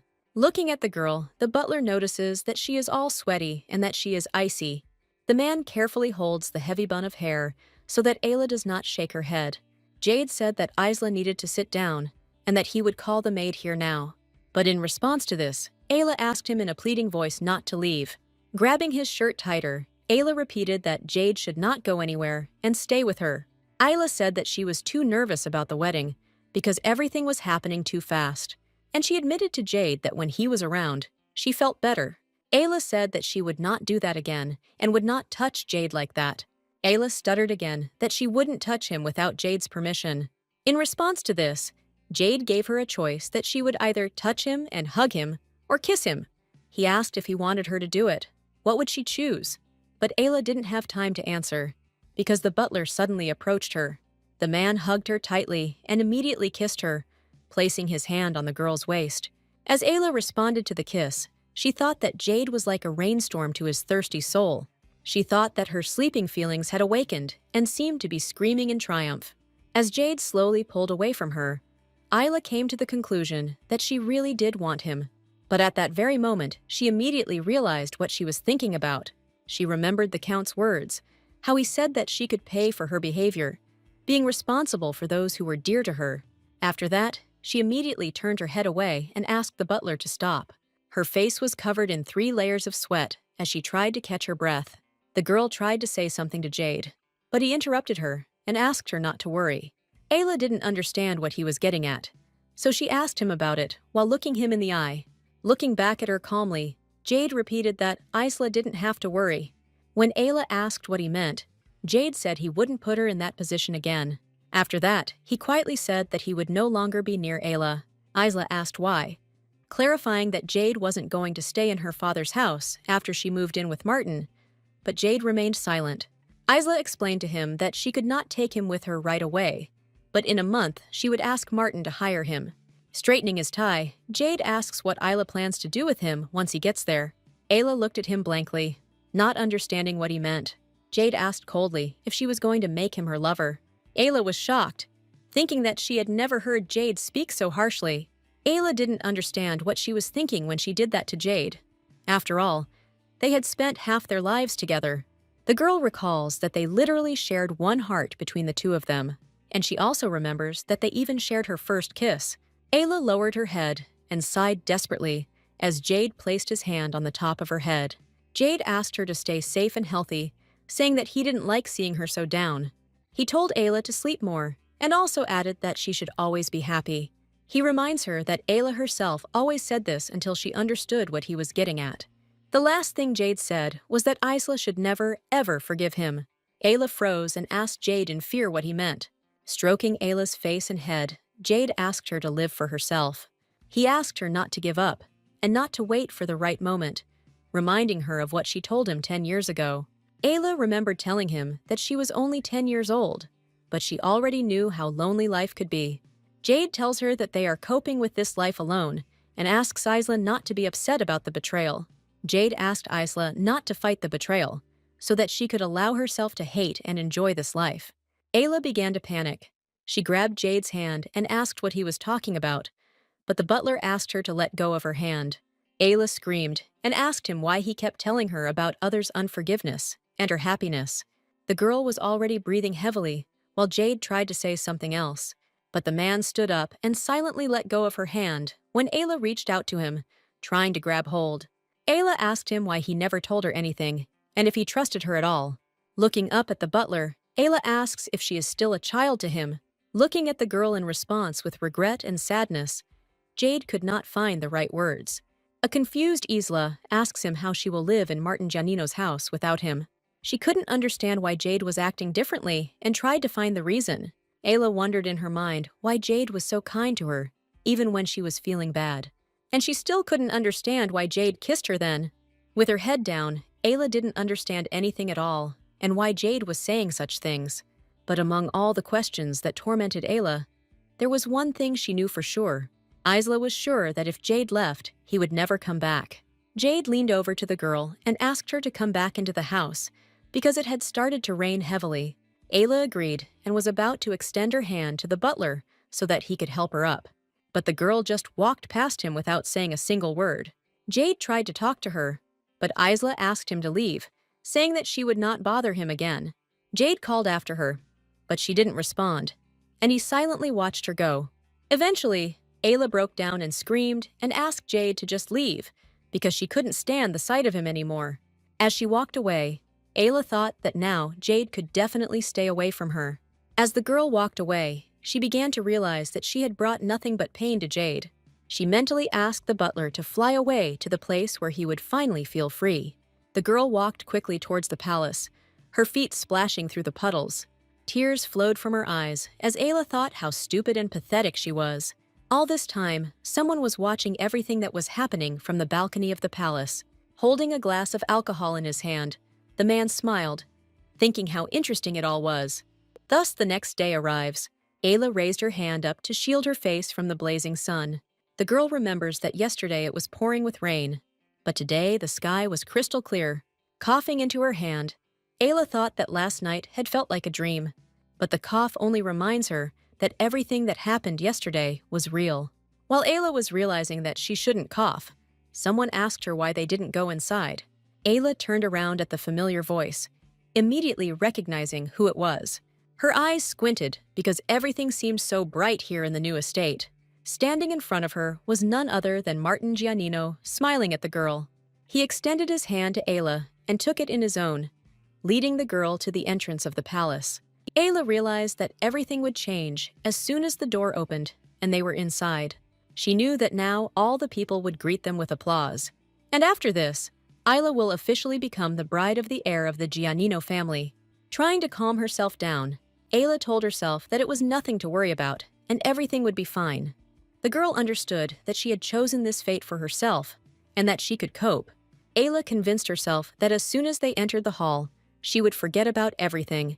A worried and anxious Isla asks Martin if he thinks they can cope. Looking at his future bride with a smile on his face, the man replied that they would definitely manage.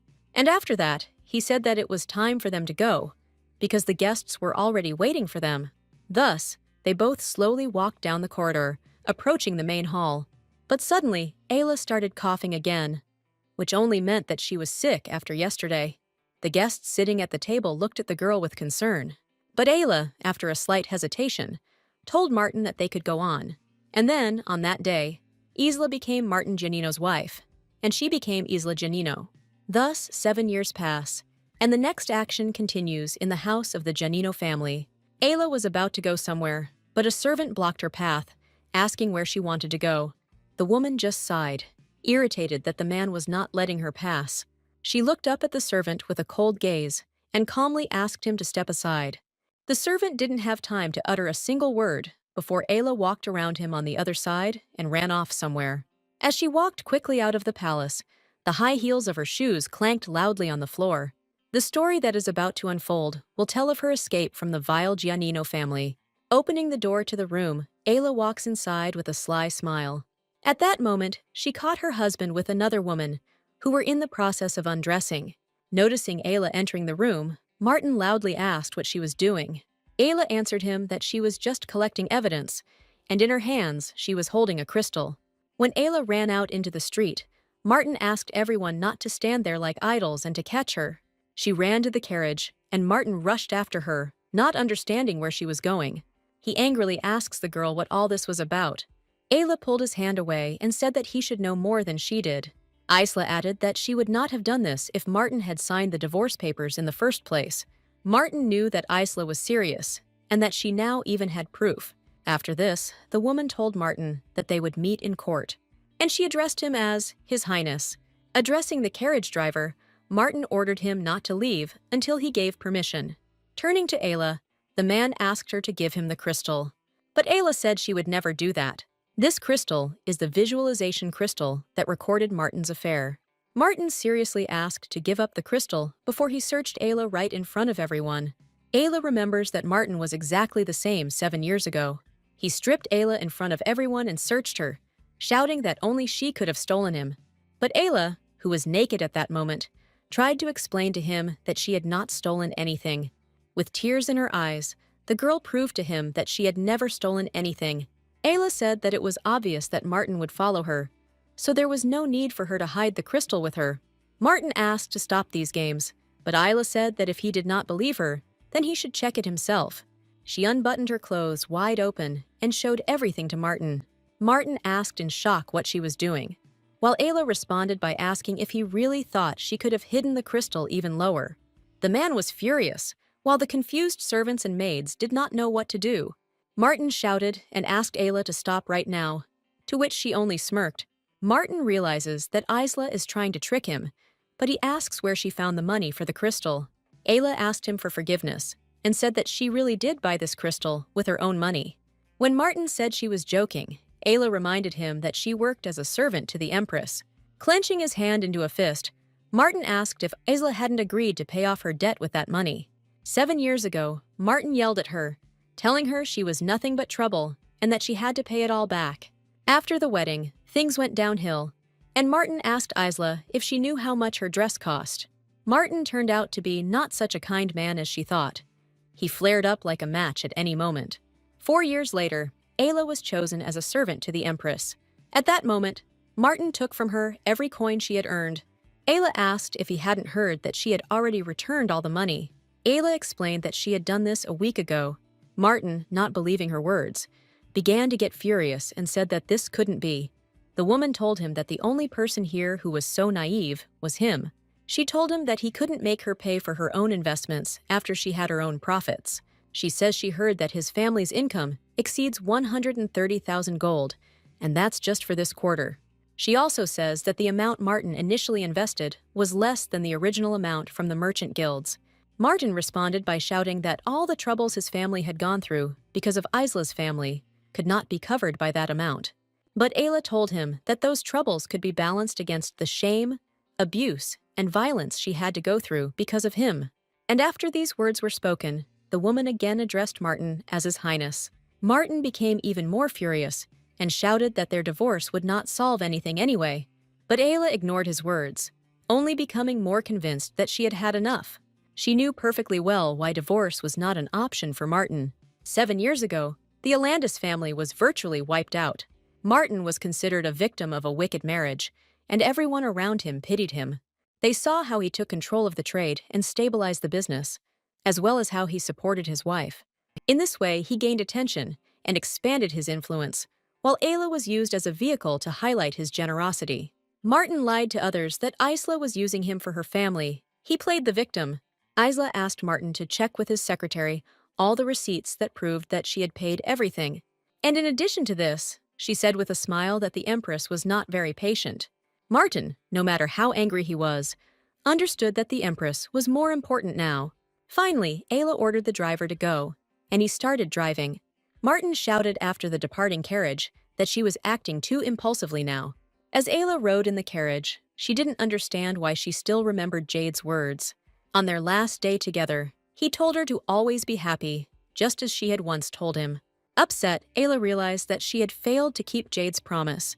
Ayla has never been able to forget him in these 7 years, and she misses him even more, knowing that they will never see each other again. Meanwhile, the carriage began to approach the northern gates of Ramland. The border guards standing at the gate were surprised when they saw a carriage arriving from the north. They discuss how they heard that the emperor had appointed a new judge for the capital, and his name seemed to be Astrid. Soon Ayla was escorted to the empress's palace. The maid asked why Ayla was late, and she apologized, asking where the maid was. The empress's maid Celine replied that she was still sleeping. Afterwards, she asked Ayla how her plan was going, and she replied that it had been successful. And while they were discussing something, another maid asked them to be quiet. It was the empress's chief servant, Janet, who said she could not believe that Ayla had left the palace without her permission. Ayla thought about how lucky she was to get the position of the empress's servant. Others envied her for this, but she had to accept it because it was her only chance. In fact, Ayla didn't expect at all that she would actually become the empress's servant. Later, the maids announced that Aiden Genevieve Lamarinos was coming, and Ayla turned around. The woman knew that Aiden had taken the emperor's surname and become his second wife. Aiden used to have a lot of influence and was known in social circles as the Marquise Melifina, and now she is the only one who has such great influence in this empire. Over the past 7 years, Ayla was not the only one going through hell. 5 years ago, the Kingdom of Ramland declared a war that lasted 3 years. 2 years ago, the Kingdom of Ramland successfully conquered the northern territories. And this was the beginning of the Great Ramland Empire. Behind all the expansions was the Marquise Melofina. Everyone in the empire knew about her influence during the war. Aiden stopped and said she needed gift ideas, and the maid asked who the gift was for. The maids say that this man is very lucky to receive a gift from her. Aiden said that a new judge is arriving in the capital, and this is a gift for him. There were rumors that this would be his first visit to the capital since he received the status of duke. Aiden agreed with this, while Ayla, standing behind her, was confused as to who they were talking about. Ayla noticed that Aiden was looking at her through the reflection in the mirror, not understanding what it was. Aiden said that they were all very curious about what kind of person this Astrid was. Ayla's eyes widened when she heard the familiar name from the empress's lips. The maids discussed that they heard that he is very cold and strict, saying that he killed hundreds of enemies during the battle. A name that Ayla will never forget, and which still makes her feel guilty. She was very surprised when she learned that he would become a capital judge. And while she was deep in thought, the empress continued to watch her through the reflection. The woman only chuckled at her reaction to what the judge had heard. Later, the empress asked to bring Ayla an evening dress from the wardrobe. As she walked to the wardrobe, she thought that there had been a conflict between the Allandis and Astrid families 7 years ago. Ayla suddenly remembered it as if it happened yesterday. The day of her father's trial was still vivid in her memory. The judge said the count had been involved in illegal kidnapping, imprisonment, and human trafficking 10 years ago, asking if he pleaded guilty. The count denied his guilt and repeated that he was innocent. The count shouted that this evidence had been stolen from his house, that it had been stolen from him. Ayla remembers how her father seemed the most insignificant and helpless on that day. In her eyes, he was the most pathetic person she had ever seen. In fact, that trial was supposed to be about corruption that was happening along the trade routes. The count hired commoners and sent them to the eastern continent as slaves. They were sold to the nobility of the eastern continents, and the count earned several hundred gold for each slave. The count was blinded by gold money, so he did this more than once. Viscount Astrid collaborated with the count without knowing what he was doing behind his back.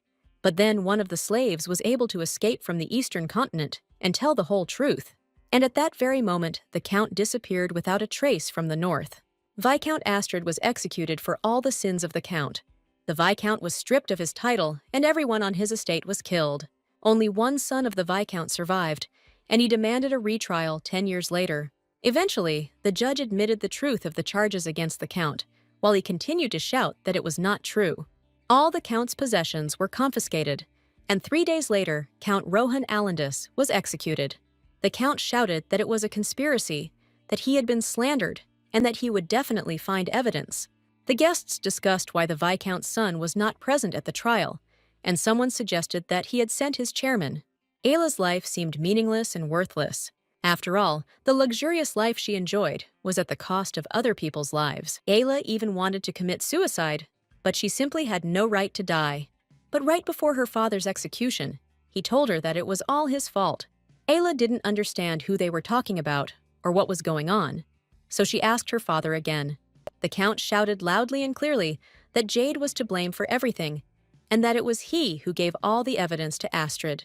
When Ayla heard his name, she couldn't believe her ears. Ayla remembers the Count saying that Jade destroyed their family, and he should go to hell for it. The Count told Isla that she knew nothing, and that Jade had fooled them all. After that, the Count said that Ayla should do something, but then he said that Ayla was useless and should die for her father.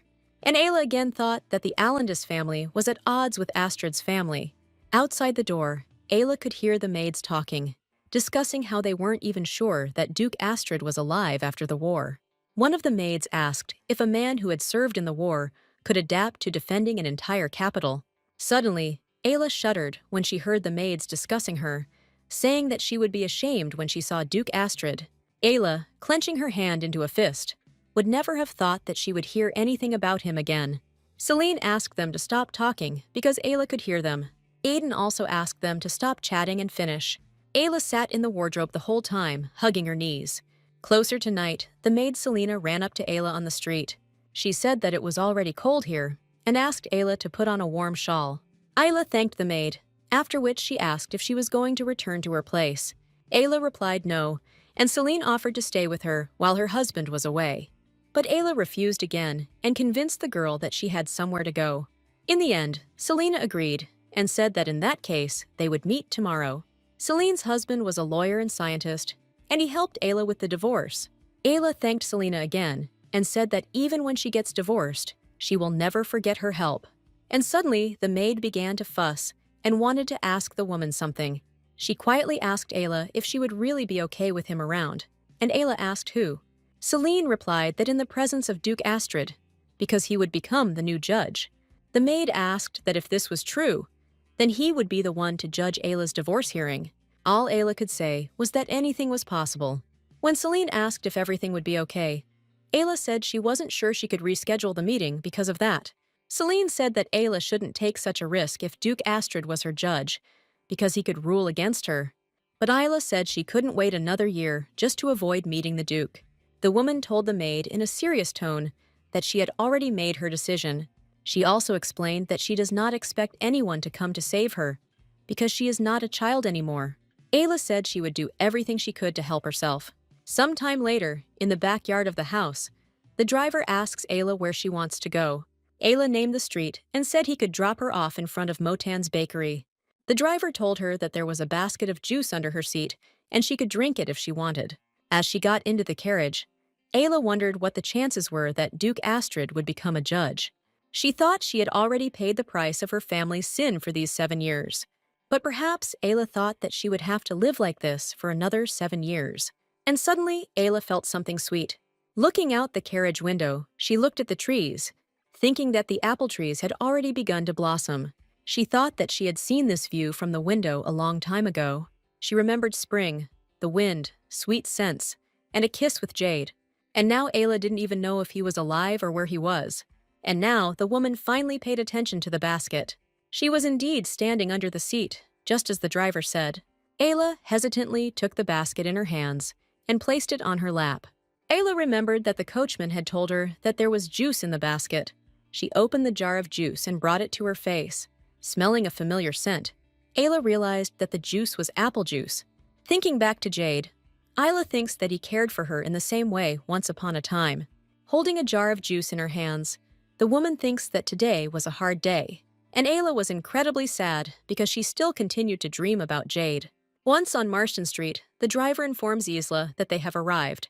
Ayla got out of the carriage and asked the driver to wait a second and asked if there were always baskets of juice in the carts. The driver was a little confused, but said that this was true, and then said that it was time for him to go. After that, Ayla just watched as the carriage began to drive away. She finally entered the bakery store. Someone asks the driver if he made sure that Ayla got to the bakery safely.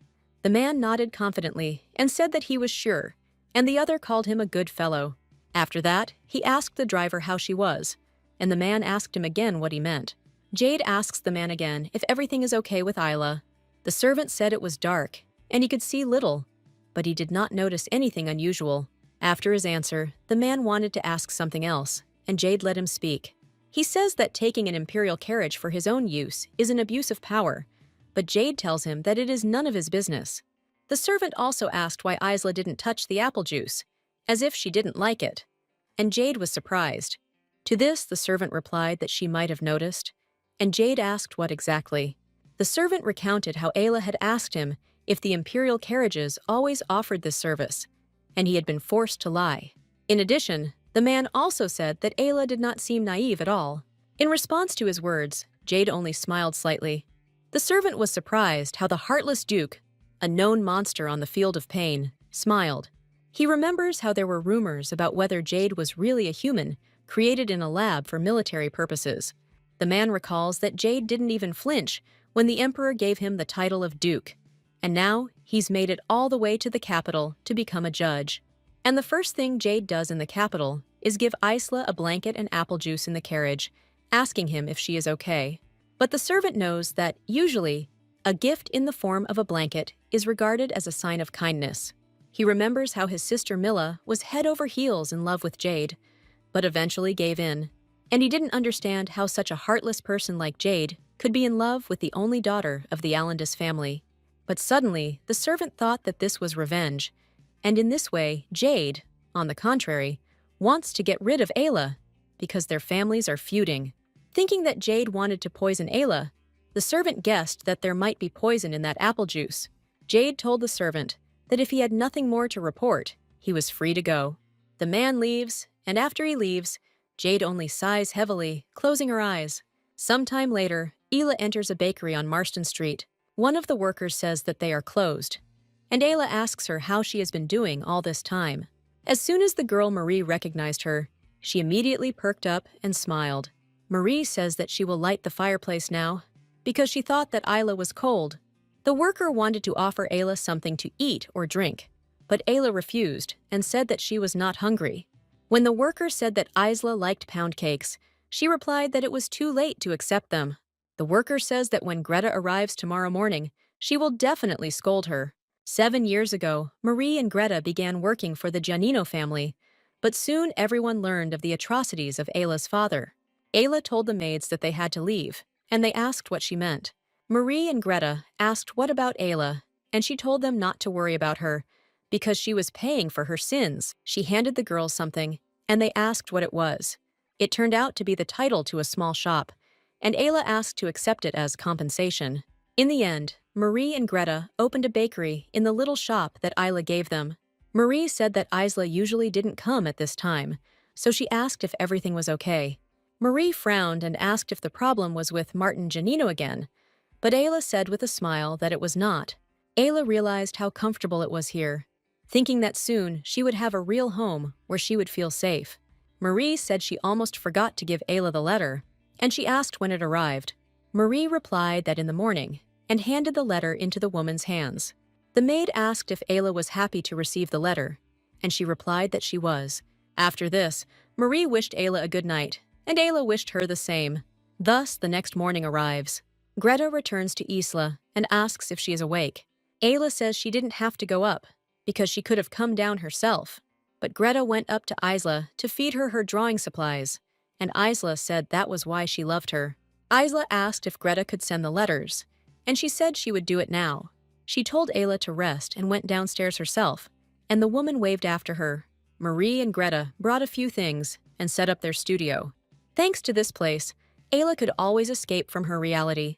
A fresh piece of bread, always a fresh bed, and Marie and Greta, who are always ready to help her, and also the hope that Ayla can finally free herself from her terrible marriage. And the man who had provided Ayla with paints and brushes was no longer around. Thanks to all this, Ayla was able to escape from reality, albeit briefly. 10 days pass, and Ayla comes to Marissa's tea house. Ayla apologized for being late, saying she had unfinished business. Celine asked Isla if everything was okay, and Isla apologized to her husband for keeping him waiting for so long. But he asked her not to worry, because he didn't even notice how quickly time flew by. Lawyer Edward asks if everything is okay with Ayla. Ayla says that she hid the crystal in Giannino's mansion and was supposed to pick it up, which is why she was late.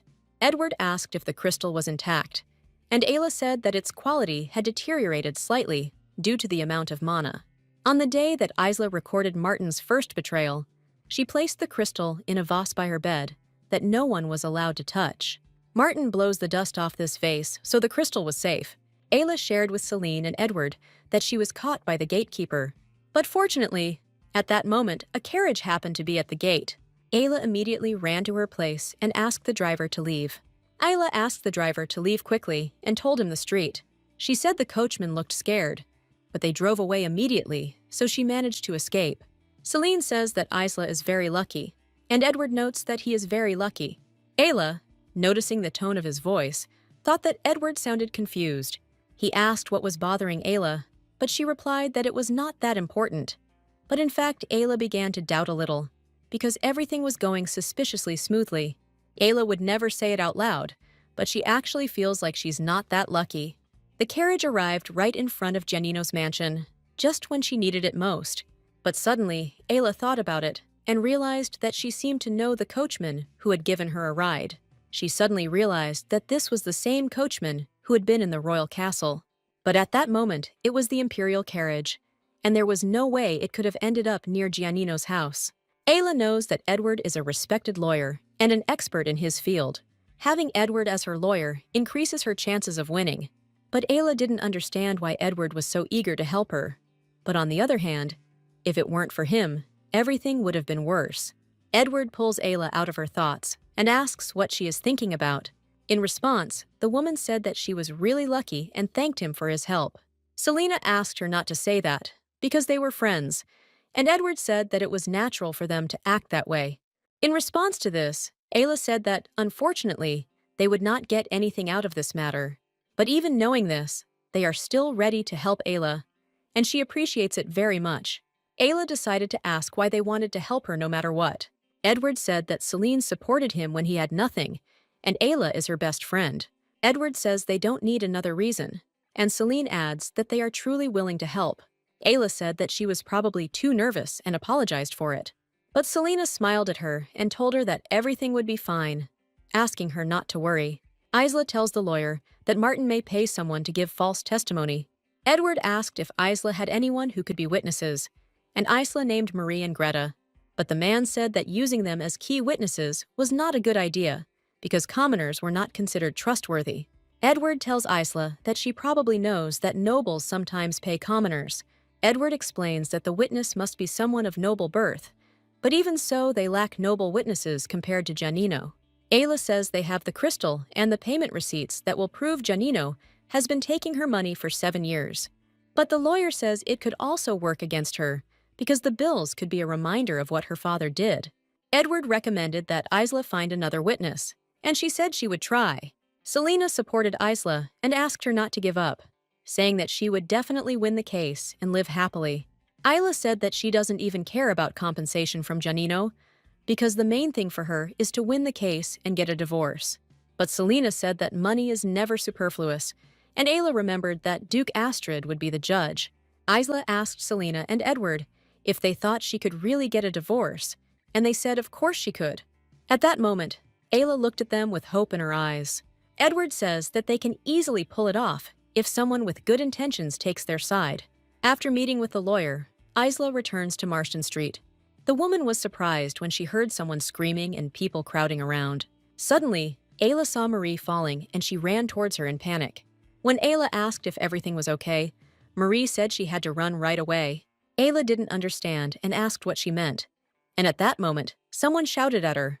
A chill ran through Ayla's body when she recognized whose voice it was. Ayla immediately stood up and looked into the shop in search of Greta. But the man passes the maid sitting on the floor and says that they have finally met. He asked Ayla what she was doing because she was hard to find. Ayla becomes wary and asks him what he is doing here. Zekin replies that he is here to see his only sister. Ayla said that if he wanted to tell her something, he could have sent a man and not disturbed innocent people. Zekin says that Ayla didn't even flinch when her brother Kalaman died. But in response, Ayla said that she did everything she could for Kalaman. Kalaman turned to gambling to help his family's financial situation. He borrowed huge sums from various people and was soon found and killed in the middle of the street. Zekin said that Ayla didn't even help Kalaman when he needed it, and she said it wasn't her fault. At this moment, Marie runs up to Greta and asks if she is okay. Greta said she was fine, but she was very worried about Lady Ayla. Ayla was pressed so close to Zekin that she could feel his heartbeat. Zekin tells Ayla that he knows she's up to something, and she asks what he's talking about. The man replied that he was aware that Ayla was planning to get a divorce. Ayla smiled playfully and asked him if Martin had really told him everything. Zekin shifted in his tracks, thinking about his answer and starting to boil. Suddenly, he swung and kicked a piece of bread that was lying on the ground. Zekin says that while he and Kalaman suffered, Ayla enjoyed a life of luxury. Ayla didn't answer, and Zekin asked her how she dared to think about divorce. Ayla started to get angry and told her brother that he didn't know anything. She added that Zekin was no longer the noble viscount he had been. She tells her brother that she has never lived a luxurious life, not even for a single day. Zekin asked Ayla if she had anywhere to go after the divorce. Ayla coldly snapped that it was none of his business, and Zekin asked that she seemed to have forgotten who her older brother was. Ayla said that Zekin wasn't there when their father was executed. He also didn't come to Kalaman's funeral, and now he's suddenly her older brother. Zekin says that Ayla is crazy for having little money, and then asks how she plans to survive alone as a woman. In response, Ayla shouted that at least she would live better than she did now, but Zekin angrily said that this was all complete nonsense. He added that Ayla had nowhere to go and could not hope that he would ever help her. Ayla told him that she only hoped that Zekin would live the same way he had for the last 7 years, when he had not thought about her. In response to her words, the man sighed heavily, trying to calm down. Zekin suddenly softened and said that Ayla should understand the situation their family had been in for 7 years. He said he would talk to Martin and make him promise that he would take care of Isla.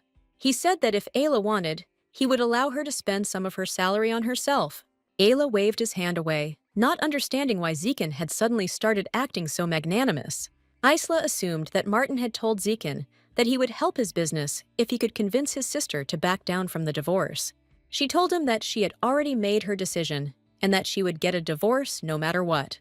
Ayla told Zekin to never come back here when he said she was living in a squalid place now. Zekin asked to give it to Ayla, and she asked fearfully what he meant. Zekin meant the crystal, and he said he didn't care if Ayla was found dead. Evil Ayla shouted that she would rather die than give him the crystal, calling him pathetic. The man suddenly snatched the purse from Ayla's hands, and she asked him to give it back. He shakes out all the contents of her bag and asks where she put the crystal. Zekin abruptly pushed Ayla against the wall and covered her mouth with his hand so that no one could hear her. After that, he reached under Ayla's clothes and began to look for the crystal. Ayla felt terribly uncomfortable, but she couldn't say or scream anything. A moment later, Zekin finds the crystal and takes it out. He twirled a black bag in front of Ayla's eyes, and she shouted for him to give it back. Teasing his sister, Zekin asks if it is really a crystal. But suddenly, his actions are interrupted by the sound of the door lock opening. Ayla also turned around at the sound to understand what it was. They both saw a man wearing a robe walk into their room. Ayla looked at it and concluded that she didn't know what it was. She noticed that the clothes under the man's robe looked very expensive. She couldn't make out the stranger's face as he began to slowly move towards them. Zekin was slightly shocked and did not have time to say anything, stuttering. Then he asked who it was, saying that he was there talking to his sister. Ayla looked at the man, thinking how amazing he was, and not just because of his clothes. Suddenly, when the stranger approached Zekin, he suddenly punched him in the face. Of course, that man turned out to be Jade, who was very angry at the moment. But suddenly, Ayla thought that now this mysterious man would kill her brother. He lifted Zekin into the air as he gasped for air and begged to be let go. The man then abruptly threw him back to the ground, and Zekin fell. Clutching the crystal tightly in his hand, Zekin calls the man a bastard. He wanted to defend himself with the crystal because it was sharp at the end, and he began waving it in front of his face. But the man was not frightened by this, and he sharply kicked Zekin in the chest. Zekin flew back against the wall and cleared his throat until the man came up to him again. But a worried Ayla quickly stopped him, shouting in his direction. Stuttering, she asked the stranger to stop. In response to her voice, Jade turned slightly towards her. Ayla asked the man, confused and uncertain, who he was. When the woman asked Jade who he was, he just remained silent. Knowing that he couldn't show himself, he turned his head slightly towards her, as if he was ready to show himself. But something stopped him. Zekin stood up from the floor and was ready to plunge the sharp part of the crystal into Jade again. But the man, in spite of everything, kicks his hand, and the crystal falls from his fingers. Ayla watches in shock as the crystal falls down. The crystal shatters into pieces as the dead soul falls to the floor. Zekin cries out from the unpleasant itch in his hand as Jade and Ayla look at the crystal. Ayla felt her heart sink as she realized that almost her only source of evidence had been shattered. Running past Jade, Ayla says that this can't be and sits down in front of the crystal. She grabs the crystal shards with trembling hands, as if she can't believe that this really happened. Tears immediately welled up in her eyes and began to flow like a river. Zekin shouted at Ayla to forget about the divorce, because now the crystal was destroyed. After these words, the man ran out of the store and disappeared behind the door. At this moment, Jade's servants run into the shop, and one of them asks what is going on. When he saw the picture in front of him, he froze, not knowing what to say. At that very moment, the maids run up to the place, asking the others to go through, because this is their bakery. Running up to Lady Isla, a worried Marie and Greta ask if she is okay, and Isla says she is, asking them too if they are okay. Noticing the crystal in Ada's hands, the girls ask if this is the one she was going to use as evidence. The servant asks Jade if he broke the crystal, but he remains silent. One of the maids asks the man what he is going to do now, because this crystal was very important to Ayla. Ayla said that it was enough to argue, and that the man was not to blame, that it was all her brother's fault. Ayla bowed to Jade and said that she was grateful to him for his help. She said that she had nothing to repay him with now, and if the man would let her know his name, she would contact him later and repay him. But in response to her request, the man remained silent, and Ayla was slightly confused. Coming closer to the man, Ayla wanted to take off his hood, only with his permission. But before she could even touch him, the man suddenly jerked away and walked away. Ayla couldn't understand why her heart was suddenly beating so wildly. She watched as the stranger left the shop, but his servant remained. After clearing his throat, the man introduces himself as John and says that he is his secretary. John says his master would like to make up for everything that happened here. He explains that the master wants to pay back for everything that was broken and for her fright. In response to this, Marie said that no amount of money would fix the visualization stone. John said he wasn't sure, but it could be fixed. He added, saying that they were right, that money doesn't solve anything in this case. Handing Isla a piece of paper, John said he couldn't reveal any details, but she needed to visit the address tomorrow. Isla asked what this place was, but John replied that since it was confidential, he could not tell about it. John said that there was only one person in this place who could most likely fix the crystal. After this, he hands Ayla a bag, saying that this is also part of the compensation. Ayla opened the bag, and she, Marie, and Greta all widened their eyes at the pile of gold. Greta screamed in shock that they could buy a new bakery with that much money. Ayla wanted to catch up with the strange man to tell him it wasn't worth it, but he had already left. As the woman watched the man walk away, she had the impression that she had seen his back somewhere before, but Ayla still couldn't understand where it was and when. As she walked back to the bakery, Ayla thought she might just be wrong. But suddenly, someone shouted at her, and it was also someone in a dark cloak. The man in the robe asked Ayla if it was really her, and he was quite emotional. But looking at the man, Ayla thought that she would never forget a man who looked like that. The man loudly asked why she was not answering him, and whether she had decided to sell the paintings to someone else. While the man asked how she could let this happen, Ayla couldn't understand what he was talking about. He said he had to be given a chance since he had come all the way from the capital for this. Ayla apologized and said that it was indeed her, but then asked who he was. The man immediately hesitated, trying to answer something, while the woman looked at him questioningly. The confused man muttered something under his breath, as if his words were slurred. Ayla didn't understand why he was so hesitant, and she told him she was listening. In the end, the man says that she can think of him as her fan. After these words, they both fell silent, and an oppressive awkwardness hung in the air. A shocked Ayla pointed her finger at herself in surprise. The man said it didn't matter, because all he was asking her to do was buy her paintings. Ayla knew that the only person who bought paintings from her had an initial in the form of the letter A. Once upon a time, a certain A offered Ayla a large sum of money for her paintings, saying that he had managed to see them somewhere, and Ayla could not refuse because she needed the money. Later, Ayla received a letter stating that a certain A was now sleeping peacefully after hanging her painting in his room. Ayla thought that this man was A, so she asked how he knew about her paintings. The man said he had seen him with Ayla's paintings, but when asked about the artist, he was reluctant to talk about her. And in response to this, Ayla asked how this man knew this. At the Empress's palace, Ayla tells Celine that the man told her that he and A are sworn enemies who are forced to become sworn enemies for a time. Ayla said he didn't look dangerous, but he was still acting strange. The man told her that he needed to be in the capital now, and that Ayla should sell him her paintings. Ayla was alarmed by his insistence on selling the paintings, and told him she would contact him later, which scared him.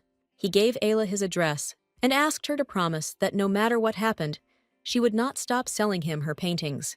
After that, Ayla says that he left, and Celine added that this man is quite unusual. Celine said that this has its advantages, since Ayla did not have a debut show, but she already has fans.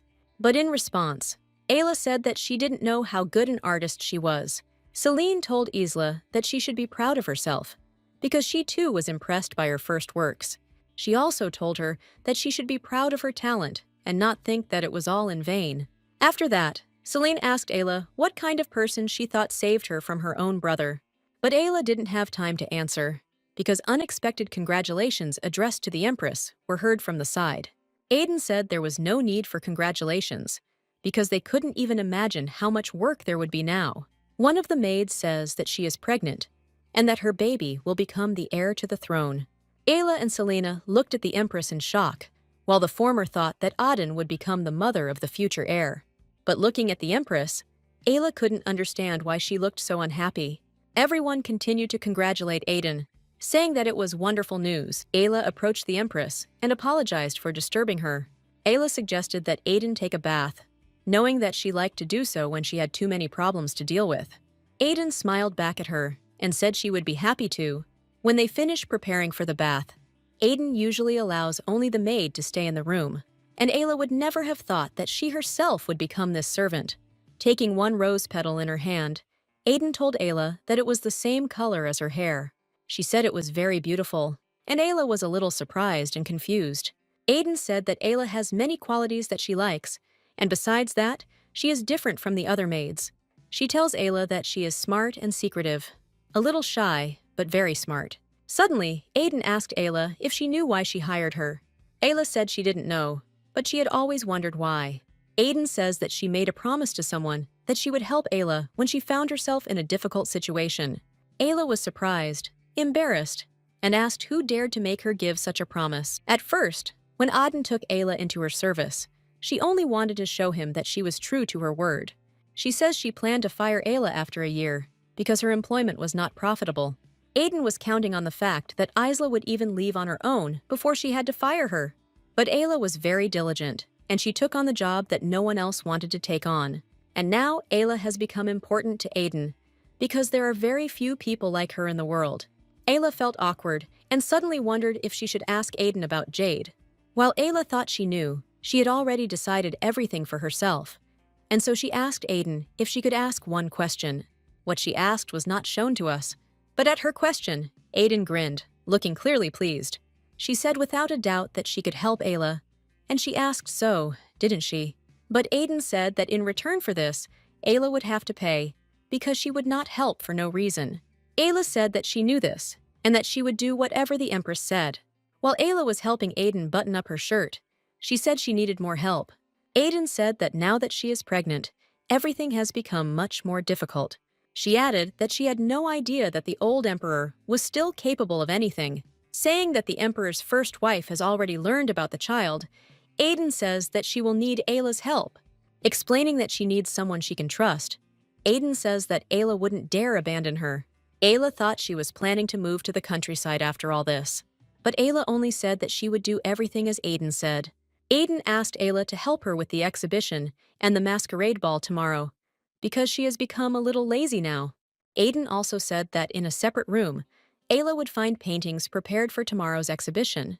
When Aden asked her to think of something to say about the paintings, Ayla was surprised, asking if Aden really wanted her to talk about the paintings.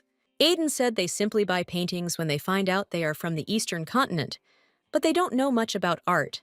Therefore, Ayla must explain to them the value of the works that have been acquired for the palace. Ayla excitedly asks if Aden wants her to stand in front of the nobility. And suddenly, Aiden asks how much longer Ayla is going to pay for the sins of her father. She tells her that she can live under the name Ayla if she wants to be Alandis. Like herself, Aiden, who does not live under the title of Empress, but only under her own name. Ayla suddenly thought about it at that moment. Ayla went out into the palace garden, not thinking that looking at the paintings would take so much time. She knew Janet would be angry if she was late, but those pictures were truly amazing. Ayla thought that in her entire life, she had never seen anything like this. She was also worried about whether she would be able to present them properly tomorrow. Suddenly, Ayla stopped abruptly, her eyes widening and freezing in place. She shuddered as a familiar scent wafted towards her on the breeze. A memory came to mind of Isla holding Jade's hand and asking him how he liked the smell, and he said he liked it. Ayla instantly became sad because she was wondering how Jade was doing. She wondered what Jade would say to her if they met now. Will he say the same thing as before, or will he ignore her completely as a pathetic person? Ayla suddenly realized that she didn't want Jade to see her like this. Clenching her hand into a fist, the woman knew that now was not the time, but she felt insignificant. And suddenly, the breeze blew again, bringing with it a familiar smell. Looking up, Ayla suddenly notices a male silhouette ahead. Her heart began to beat wildly. When the man's back seemed painfully familiar to Ayla, she said his name quietly, confident that it was indeed Jade. As the man continued up the steps, Ayla called him and followed him. Ayla already thought that she was imagining things, because it was impossible for Jade to be in the palace. But suddenly, the man turns to her sideways, and Ayla was able to see the profile of his face. She only became more convinced that his features were similar to Jade's. Ayla panicked, not believing that it was really her former butler standing in front of her. No longer able to stand still, Ayla broke into a run, wanting to catch up with him as quickly as possible. And while she was screaming his name, she suddenly stumbled. Ayla falls to the ground, gasping as pain hits her knees. She was in pain, but it didn't seem important now compared to the fact that Jade was here. And when Ayla raised her head, the man was no longer there. It was as if he had disappeared. Ayla clenched her fists in disbelief because she could still smell him. The wind blew again, and the woman said out loud how unfair it was. Tears welled up in Ayla's eyes as she said that Jade couldn't be on her mind all the time. She's learned to cope on her own, and she asks Jade to help her not have to pick up the pieces again. After some time, Selene asks Ayla why she was late and asks if something happened. Ayla replied that everything was fine, and that she was just a little tired. Selene said that while she was gone, Duke Astrid came here. Ayla asks if this is really the case, and Selene explains that he came to meet Aiden. Selene says they seem to know each other well, and they talked for quite some time in the room. Selena also noted that the Duke looks rather strange. But despite all this, she says that he turned out to be very attractive. Selene explained that the other maids thought so too, and that they had all fallen in love with him. She tells Isla that tomorrow he will come to the masquerade ball, and Isla will be able to see for herself. Isla thought that, because of her father, Duke Astrid lost his family and had to wander for 10 years. Now he had returned everything that was rightfully his, and Ayla wondered if he would act arrogantly. Ayla didn't know if he was looking for revenge, but either way, she was glad that the masquerade was tomorrow. The next day, Ayla presents the final painting to the guests at the masquerade. While Ayla was talking about the uniqueness of the painting, she noticed that the guests were not listening to her. People whispered among themselves, asking if she was Martin Giannino's wife. One of the guests says that when she was a servant in the emperor's palace, she looked plain, but now she looks good. Ayla wondered if it was impudent of her to speak in front of so many people. All this time, Jade stood in the shadows near the other wall, and also listened to her stories about the paintings. Someone suddenly said that the paintings were not good enough to be displayed in the palace. When everyone turned around, they saw Duke Shamel entering the hall in front of them. Ayla says that these canvases were brought from the eastern continent and are distinguished by a special technique of shading and an abundance of empty space. Shamel says he believes a painting should look good right away. Ayla tells him that Sir Schubitz brought back over 200 paintings from the eastern continent, and all of them have already been sold. She adds that the 15 paintings that guests see were selected especially for the Empress. People began to whisper that they had heard that the mask Sir Schubitz was wearing today had also been brought from the eastern continent. Ayla merely bowed to Duke Shamel, who irritably clenched his fist and left. Ayla thought that today had been too hard a day, and that she needed rest. But before she could take a step, someone placed their hand on her shoulder. Ayla flinched, her eyes widening and turning to see who it was.